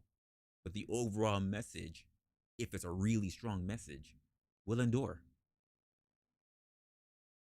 And I think that we people who try to, and I'm not saying like me collectively with them, but we as people try to hold on to things that we cherish so much that we believe that it should be something that is imposed on other people because we want them to see things the way that we see it. When we as human beings have always had different perspectives. I remember a time where you can stick 6 human beings in a room and ask a really strong question, a very philosophical question, and end up with 6 different answers. But the way how people are so indoctrinated now, you can ask that same question and you may get 4 out of the 6 people all agreeing to the same message. Just saying. So what exactly will be that change in their world? Now, our approach can still be aligned with both God's grace and truth, which also acknowledges that the people we're called to love and serve are living in a changing world, which is changing them too. So it's important for us as we understand that I still can live with God's eternal purposes as the focus of my life. I can adapt my approach without copying culture. This is very important. In Matthew 9, some religious leaders were upset with Jesus because he wasn't fasting like them. And in response, Jesus says, "No one puts new wine into old wineskins, for the old skins would burst with pressure, spilling the wine and ruining the skins. New wine is stored in new wineskins so that both are preserved." Now, we could look at that and just look at the cultures that we have today, right? You could take that in a myriad of ways. You know, we could look at it in terms of cultures. We can look at that in terms of religions. We can look at that in terms of political strife, just the way how we look at the world today. We could look at that in terms of, like I said, I just mentioned cultures. Whether you are a person who supports the rights of the LGBTQ community, or you're the one who supports the rights of immigration, or what's going on in Palestine, or what's going on in Ukraine, or what's going. Everybody has their perspectives, but the ideal that you think that we should cling to the world of the old while having the new world come in, or as it's eloquently put, to put new wine in old wineskins. Actually, I'm going to read exactly. I'm going to read exactly what's up there. No one, and this is what said that Jesus said. No one puts new wine in old wineskins, for the old wineskins would burst from the pressure, spilling the wine and ruining the skins. New wine is stored in new wineskins, so that both are preserved. And that's the point that I'm kind of making. The new world, because everything changes, the world is ever changing. You should find a way to adapt so that instead of just saying one thing must survive, 2 things can be true at the same time. Because we say that 2 things can be true at the same time. But when people speak, they speak as if only one thing should exist only. When the entire foundation of the world that we live in today is because multiple things were able to survive at the same time. Case in point, if this was a thing that was true and only one thing is allowed to battle with another thing in order to live, look at the Civil War. There were 2 sides fighting, but there were definitely people on both sides, whether you want to say blacks and whites, who were fighting for those things, right? I believe that a lot of the people are, if you want to say like most, were okay with the idea of, quote, slaves being free. But if you didn't have that, right, there would never be an argument for slaves being free. If you wanted to go by the logic of just one thing just being the thing, there would never be an argument for them. They would, quote, slaves would have continued to be in bondage, regardless of how they felt about it. You must always, as much as you want to preserve your legacy, preserve the history, you must make room for also new things to come into play. Because the idea to survive is through adaptation. They say, if you're one to believe this, that the dinosaurs died because they were unable to adapt. If you, as an older individual with particular views and particular mindsets, are unable to adapt, you too will perish very badly. Because the world will not stop so that you can catch up. It is up to you. It is your job to continuously develop. There is no point in time, I'm sorry, it doesn't matter how old you get. It doesn't matter if you see yourself as a senior citizen. There is no point in time where it is now okay for you not to learn. Learning is an everlasting process until the day you die. There's no point where it says, you know what, you're of a particular age, it's okay for you not to learn and not to understand anymore. It doesn't happen. You may want to believe that, but it doesn't happen. And those who are able to adapt, those who are of the elderly age and able to adapt, they live long lives. They still have fun in their lives. They're the ones who are not moving around being so decrepit, because why? They adapted their bodies to the times. They're not so afraid of change. But that's really when it comes down to, there are people who are just plain afraid of change. And I think that they should just own up to that.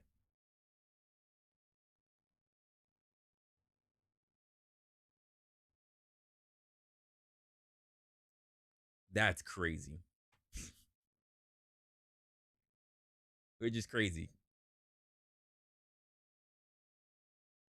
Like people really have this problem with seeing change, when the entire reason why you're even here today is because of change. People should be more grateful. But because people feel it's more important to be bitter, that they miss out. You know, they're too busy looking at the back of the book and trashing the book instead of reading it and then missing out on the key plot points. It's like saying that you know a book, but all you did was just read you read the chapter headers. You didn't actually go into the book itself. Could have been a really good book. But because you read the back of the book, even, you think you know the entire story. And you don't. Which is why anyone who has read the Harry Potter books can say it was a phenomenal book compared to the damn movies. It makes the movies look trash compared to what's going on in those books. Same thing. Lord of the Rings. Same thing. And I think that if more people had the mindset that this guy is basically expounding upon, that particular religions, or even all religions, could do better in not only this day and age, but for generations to come. Because there's a sense of understanding, not a sense of enforcement. But this is just my opinion. I imagine those who are strongly religious would wholeheartedly disagree. And you're allowed to. But we're here to have the conversation, not to just shut people down. See, old wineskins have grown stiff and brittle, and they can't expand to receive new wine. So new wineskins are still stretchy and can expand to receive it. Jesus is using this metaphor to call the religious leaders and the people of his day with their attention back to what's most important. What's more important than religion? That's realizing that their long-awaited Savior and Messiah has come. He's here with them, and he's establishing a new covenant based on personal transformation through God's grace, not external performance through religious rules. Now, let me explain how I think about this on a personal level. Currently, many of you know I have 2 teenagers. Both will be in high school this fall. Almost everything that they do in their school now in this day is on a computer. And it kind of bothers me, some of you parents will relate to this, that we have so many devices at home, and if I'm honest, I can get super frustrated and have such a hard time knowing if my kids really need to do homework or they just want to play on a laptop for another 30 minutes before going to bed. Any parents out there relate to that? Well, personally, I would love to go back to the good old days when we walked back and forth to school with, the snow uphill both ways before computers with flip phones without the distraction of devices. But guess what? It's not going to happen. We're in a new reality, new world. And it's much better for me as a parent to focus on helping my kids learn how to function in a world with technology and how to think wisely and critically about being in control of their devices rather than the devices being in control of them. Now, this is a little bit painful because I have the same struggles. And I'm not really sure that we're winning this war at home, but I certainly know that we're working at it. Andy Crouch, one of my favorite authors who writes several great books about the subject, says in his book, Culture Making, that followers of Jesus tend to gravitate toward two extremes. One is to condemn culture on one hand, and the other is to copy or conform to culture on the other hand. And in his book, he actually suggests a third alternative, which is to create or shape culture. Now, this requires an... And that's the one that I agree with. I think that you should have a hand, especially if you're religious, that you should take the point in having a hand in shaping culture, not just condemning or just totally giving in and doing whatever the new culture does. I mean, you can see it in terms of how people move religious today. Either they are so rigid and they hold on to methods and values that precede them, not of there, that precede them. Or you have those that are totally so far away from the message that they move as if they're not religious at all. And I think the healthy medium, because like he said, there's extremes. I think the same way how you want to look at Thanos, you should strive to find balance. You don't want to be too rigid, but you also don't want to entirely just give into something that's totally far from the purpose. I think there's a healthy medium, the gray area, as I so like to put. And I think that would be the thing that's most helpful, because it means that when you are so rigid, the same way how he looks at the dried wineskins, it won't be simply thrown away. It is best to rather be adjusted for not only new wine that is now changing over to becoming a little bit old, rather than just trying to hold new wine into old and just totally being thrown away altogether. If you are an old wineskin, it is best that you find purpose rather than to be thrown away, to have your message and your values be thrown away. Because simply, people turn around and just say, it's not useful. Adaptation is useful. This is the difference between, we say it again, raising and maintaining. It is best to find a way to become efficient rather than just say you're functional. It is more important to be efficient rather than to just be right.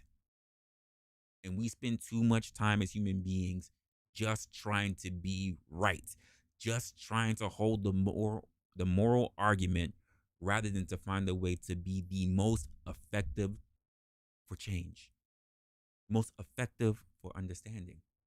And I think this man over here is hitting it. And now he's going to get into a little bit of what I see in the title here, culture making. Upstream way of thinking.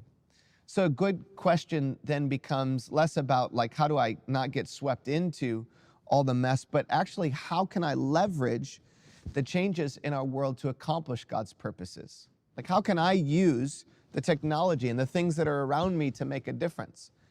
In a changing world, we have to change too. But that doesn't mean we sacrifice God's principles or his purposes. On the contrary, it means we have to discover what it actually means to hold on to those no matter what, and to see how to stretch and adapt in new ways to fulfill the purpose of God that we're called to, his 5 eternal purposes. And that's what Maverick has to figure out. How to do this, how to reach a new generation, but stay true to what he knows to be true as he starts teaching young pilots. So now let's talk about the things that don't change over time. One thing is true about Maverick, his skill and precision are still intact. But there's another part of him that's burdening him, and that's his past. In the last movie, Maverick decided to engage in a dangerous maneuver that caused him to lose control of his plane, ultimately leading to his wingman Goose's death. Ever since then, he's been haunted, questioning his abilities and living with shame and regret. For us, it's easy to get stuck dwelling on things we could have done differently. I wonder, what is the thing from your past that still haunts you, that you're allowing to still limit you, define you, or even hold you back? How do we let go of the pain from the past? Well, Romans 8 tells us. It says, so. And honestly, I think that's a good question for all of us. What are the things that are still haunting you? What are the things that, quote, have reshaped your life? Have you forgiven yourself for that? What strides have you personally made that you can say are the better because of it? Or are you simply holding other people back because, quite frankly, these things are just so traumatizing for you? Do you prevent other people from having particular experiences because of the trauma that you've had? It's a decent question.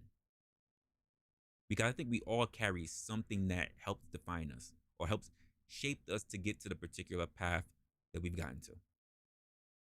But are you using those things to perhaps hold other people back? Or are those things still holding you back? Oh, absolutely. I agree with that. People have baggage. But the question is, what work have they done to really help take the load off their shoulders? Because some people just keep adding baggage. A lot of people just don't turn around and do work. Some people still hold on to guilt that they should not be holding on to. Guilt that they have even been told that they're forgiven of.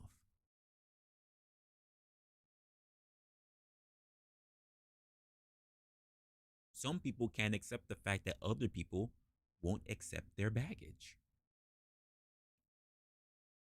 Some people are upset because other people won't accept that they themselves won't do the work. Just saying.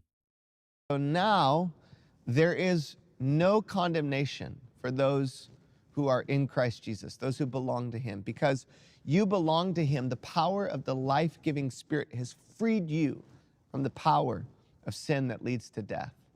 It's such a beautiful verse that speaks of what happens when you transfer into relationship with God.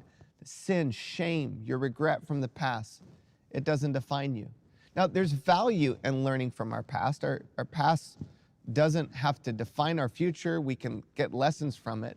But it's so important to recognize, because of Jesus, you can move beyond regret, self-condemnation, and instead you can live with freedom today. This is very important for all of us. And I want you to write this down. I can learn from my past without letting it define me. I can learn from my past without letting it define me. How many people do we believe learned that lesson? How many people really can let that happen? Or rather, the question, how many people do you believe come to a point where they can let that happen? That they can look at their past, understand all of the stuff that they may have gone through, or particular burdens, or particular mistakes that they've made, and they don't let it define them. And I love the point where Conscious, when you talk about baggage. How many people have been able to take that, what they had, what they were carrying, and been able to let it go, to lighten the load? Maybe they can't drop everything, but it can get a little bit lighter for them.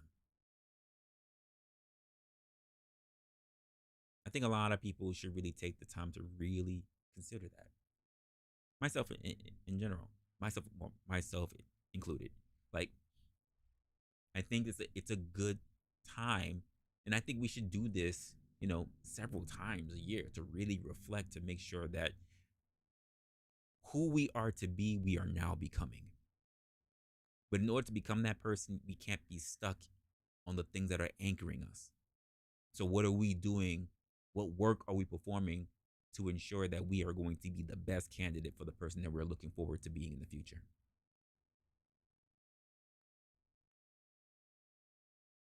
You said 90%. I'm 90% unconscious. I don't know. I'd have to do some real thinking about that. But I will agree with you that I do believe that a lot of the scars that people do carry are psychological. It should, but I can tell you just based on your previous statement that the past can not the past is sometimes not your teacher. Sometimes the past is your tormentor. I agree. Absolutely. That applies to all of us. How many of us really take the time to really sit down and really just reflect? And I would say a lot of people don't take the time to do that because a lot of us really don't like ourselves. Or rather, a lot of us even don't take the time to reflect because we're too busy with this. A lot of people don't know themselves. A lot of people take the time and they know more about other people than they know themselves. And that's the honest truth. A lot of people can tell you about all the celebrities, all the movies, all the music, but you really ask them what about themselves, and they don't really have a clue. If you put your trust in Jesus for the forgiveness of your sins, you don't need to hide certain parts of your life out of fear and condemnation. Instead, you can come to him with all of you because you are completely freed from the power of sin and shame over your life. You can embrace the compassion and grace he has for you and rest knowing he redeems everything for good. I want to invite you today to define your life not by shame, but by God's grace. Here at Saddleback, we've seen so many.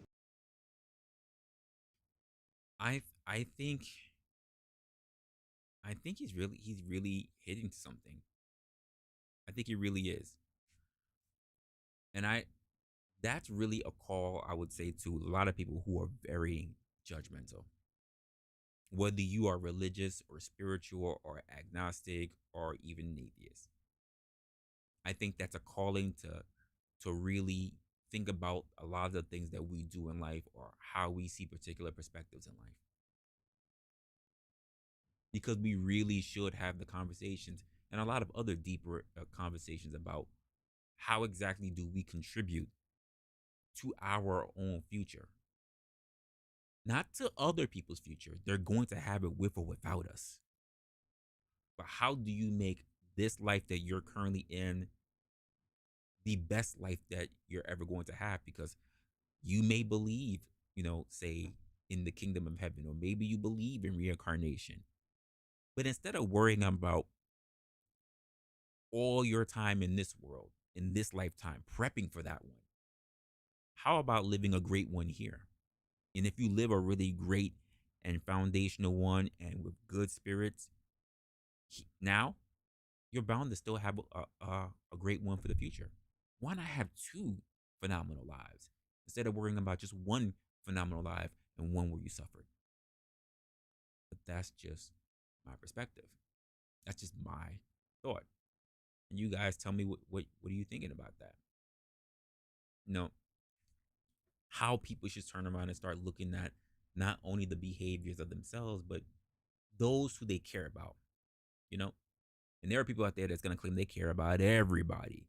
They walking up, they kissing babies, they shaking hands, they're out there taking young girls off the streets. We're not gonna talk about what they're doing. They're taking young girls off the street, taking young boys off the street. They're quote helping the homeless or whatever the case may be. They are claiming that they are doing the work.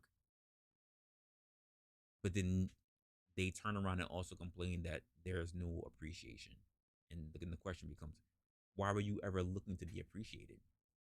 Because what you're doing should not be for you. It should have been for them. Correct? I question the motives of other people. And I get told, don't do that. And I say, but I question the motives of everyone because I question my own motives. Because sometimes I think I'm doing something for the right reasons and I have to sit there and stop. Sometimes I have to do what they call pregnant pause. I have to stop and ask myself, is what I'm doing really in my best interest and what I'm doing really in their best interest? Is this form of engagement really conducive for the both of us? You know, the same way how I have to tell young ladies who are having particular arguments in their relationship, I say, do yourself a favor before you walk up to that young man and before you start giving him a whole bunch of bullshit. Can you do yourself a favor?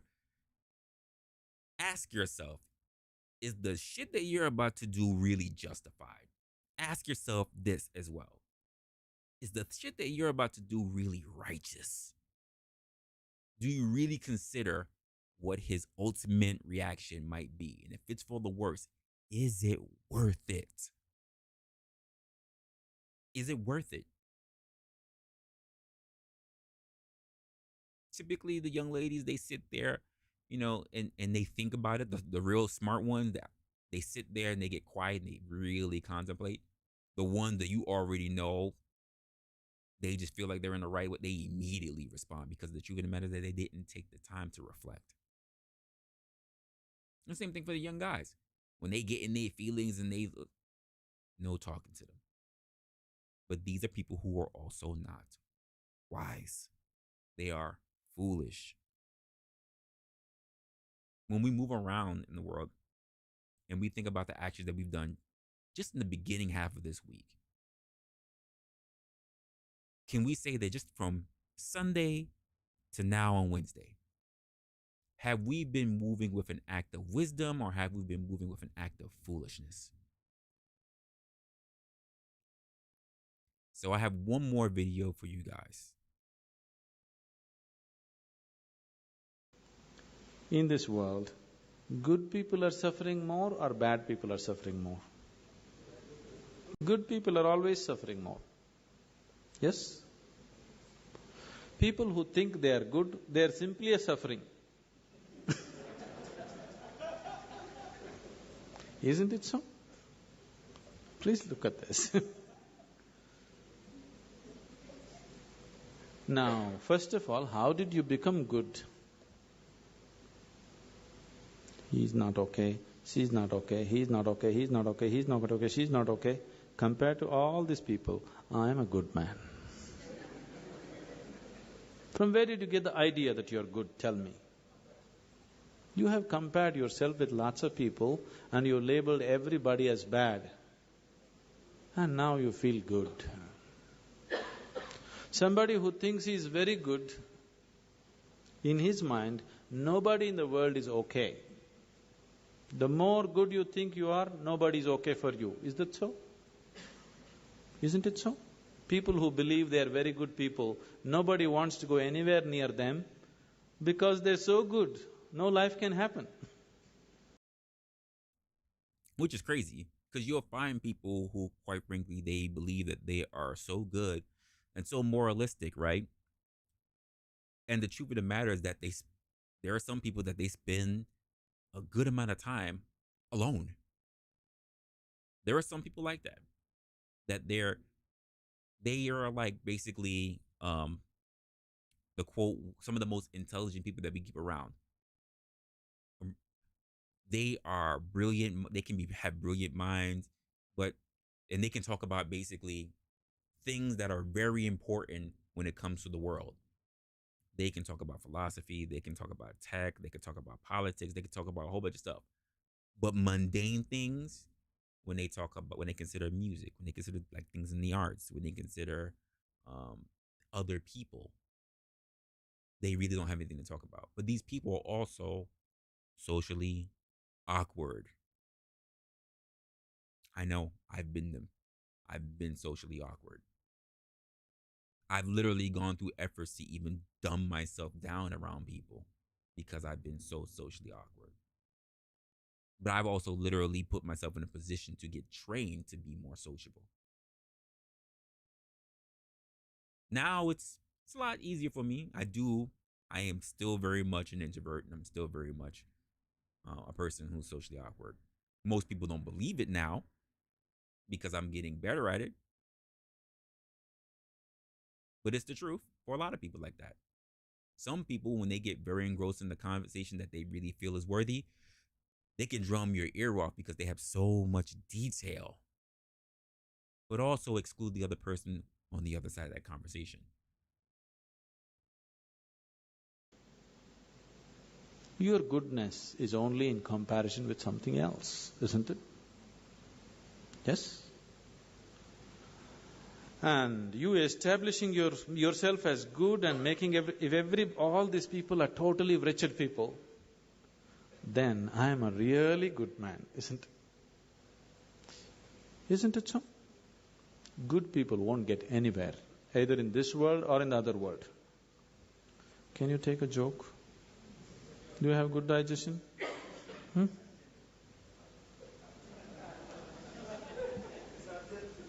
Huh?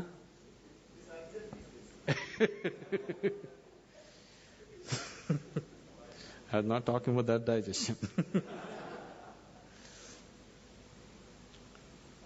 One day, in his previous life, Shankaran Pillai was a good man. After a brief illness, he died. Being a good man, he naturally went to heaven. He landed up at heaven, there at the reception committee of angels, opened his account book. Page after page, good deed, good deed, good deed, good deed, good deed. Cover to cover, only good deed. Then the angels were in confusion.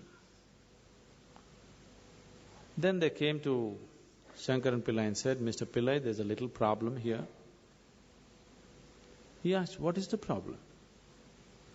He said, the angel said, see, here we have various kinds of accommodation in heaven, various levels of accommodation. One bad deed means highest heaven, sea front view.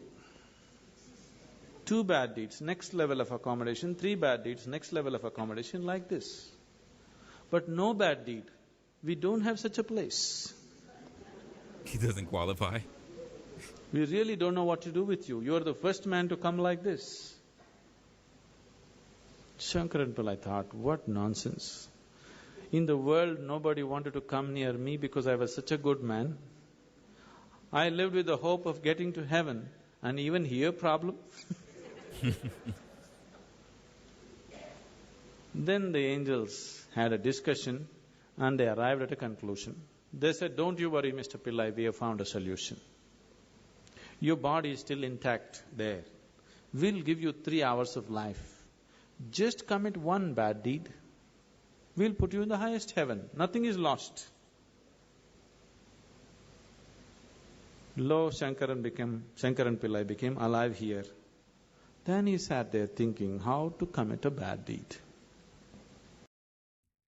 Isn't that something though?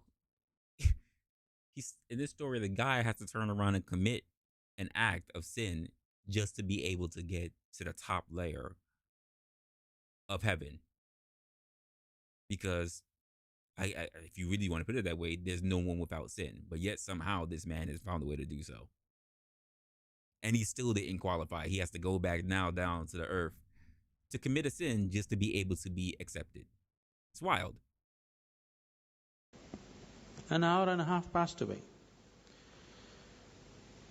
See, he's not like you, he has no practice.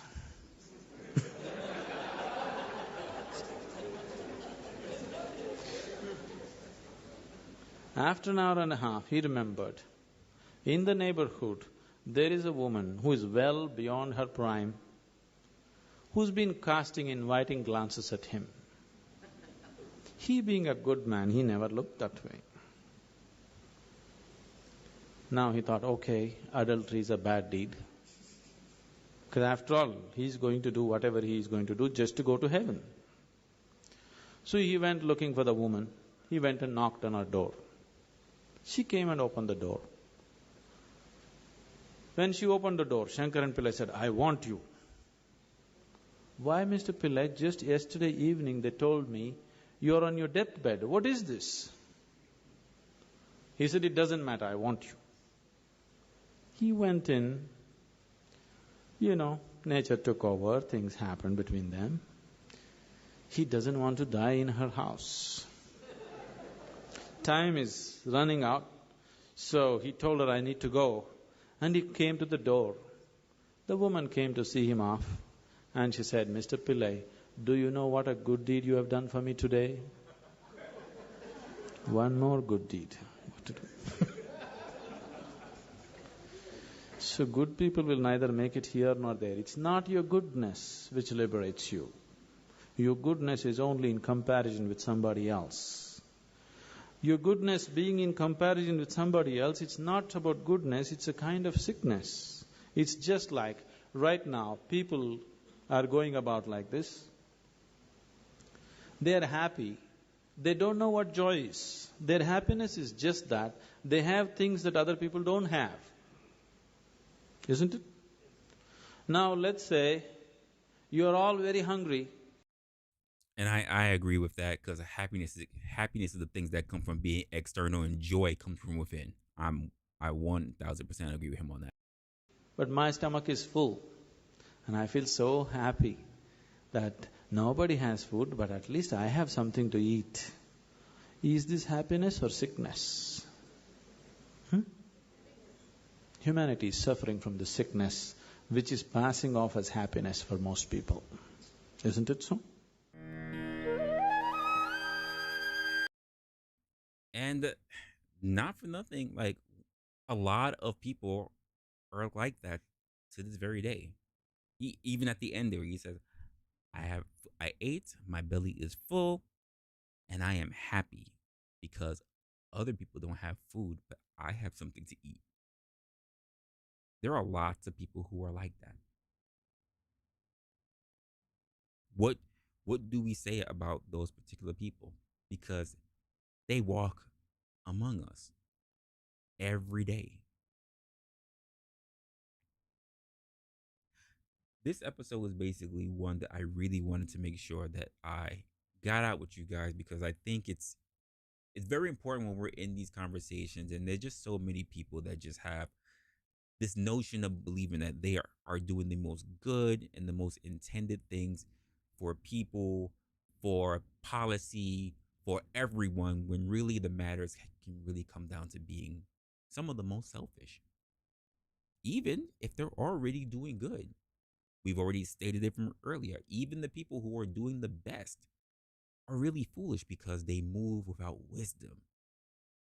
They move on what they feel is best for you, not what they know is best for you, because knowing comes with wisdom, and most people these days are not wise. They're just very opinionated. They rely on other things, to make the most of it. What do we do? What do we say about people who are like that? What do we do about that? Guys, hopefully this is going to be an episode that's going to rock with you guys. It's going to stick with you guys. And hopefully until the next time that we meet, it's going to be something that we will have a little bit more of time being enlightened with each other. That being said, as always, I'm going to start yielding my time and give it back to you so that you can have the rest of your days. If you haven't already noticed, it is that time. Yes, we're not going to make the full 3-hour mark, but I do want to let it go. Take this time to go outside and reflect. I'm going to go try to enjoy whatever little sunlight I have. I'm gonna literally walk to the park to go touch some grass. Maybe there's some dogs out there, things like that. I appreciate you guys who did show up, viewing, talking in the chat. I appreciate all you guys. And hopefully that you will have some good times in having this conversation. Hopefully this is going to be something that you will have conversation about. If you feel like this is something that, quite frankly, other people could benefit from watching, be sure to actually share the video itself. Of course, guys, I'm going to be making updates to the show. Probably you'll start seeing things closer to the end of this month, but you can reach me on multiple mediums. Not so much these days. I've been doing my Twitter, but quite frankly, I do go on Twitter to take a look at things. Most of the time, I am looking at stuff, whether it's going on YouTube or actually on my Instagram, which is at Resla Opinionated. And then also, of course, looking at my email address, which of course is resla@gmail.com. And of course, if you think that's too much for you to write, just go down to the description box. It's also in the description box, right? I appreciate you guys, of course, for being here. And this is not a dress rehearsal to some of y'all. This is the one life you live. I want you guys to make the most of it. And until next time, you guys stay opinionated. Have a good one, y'all.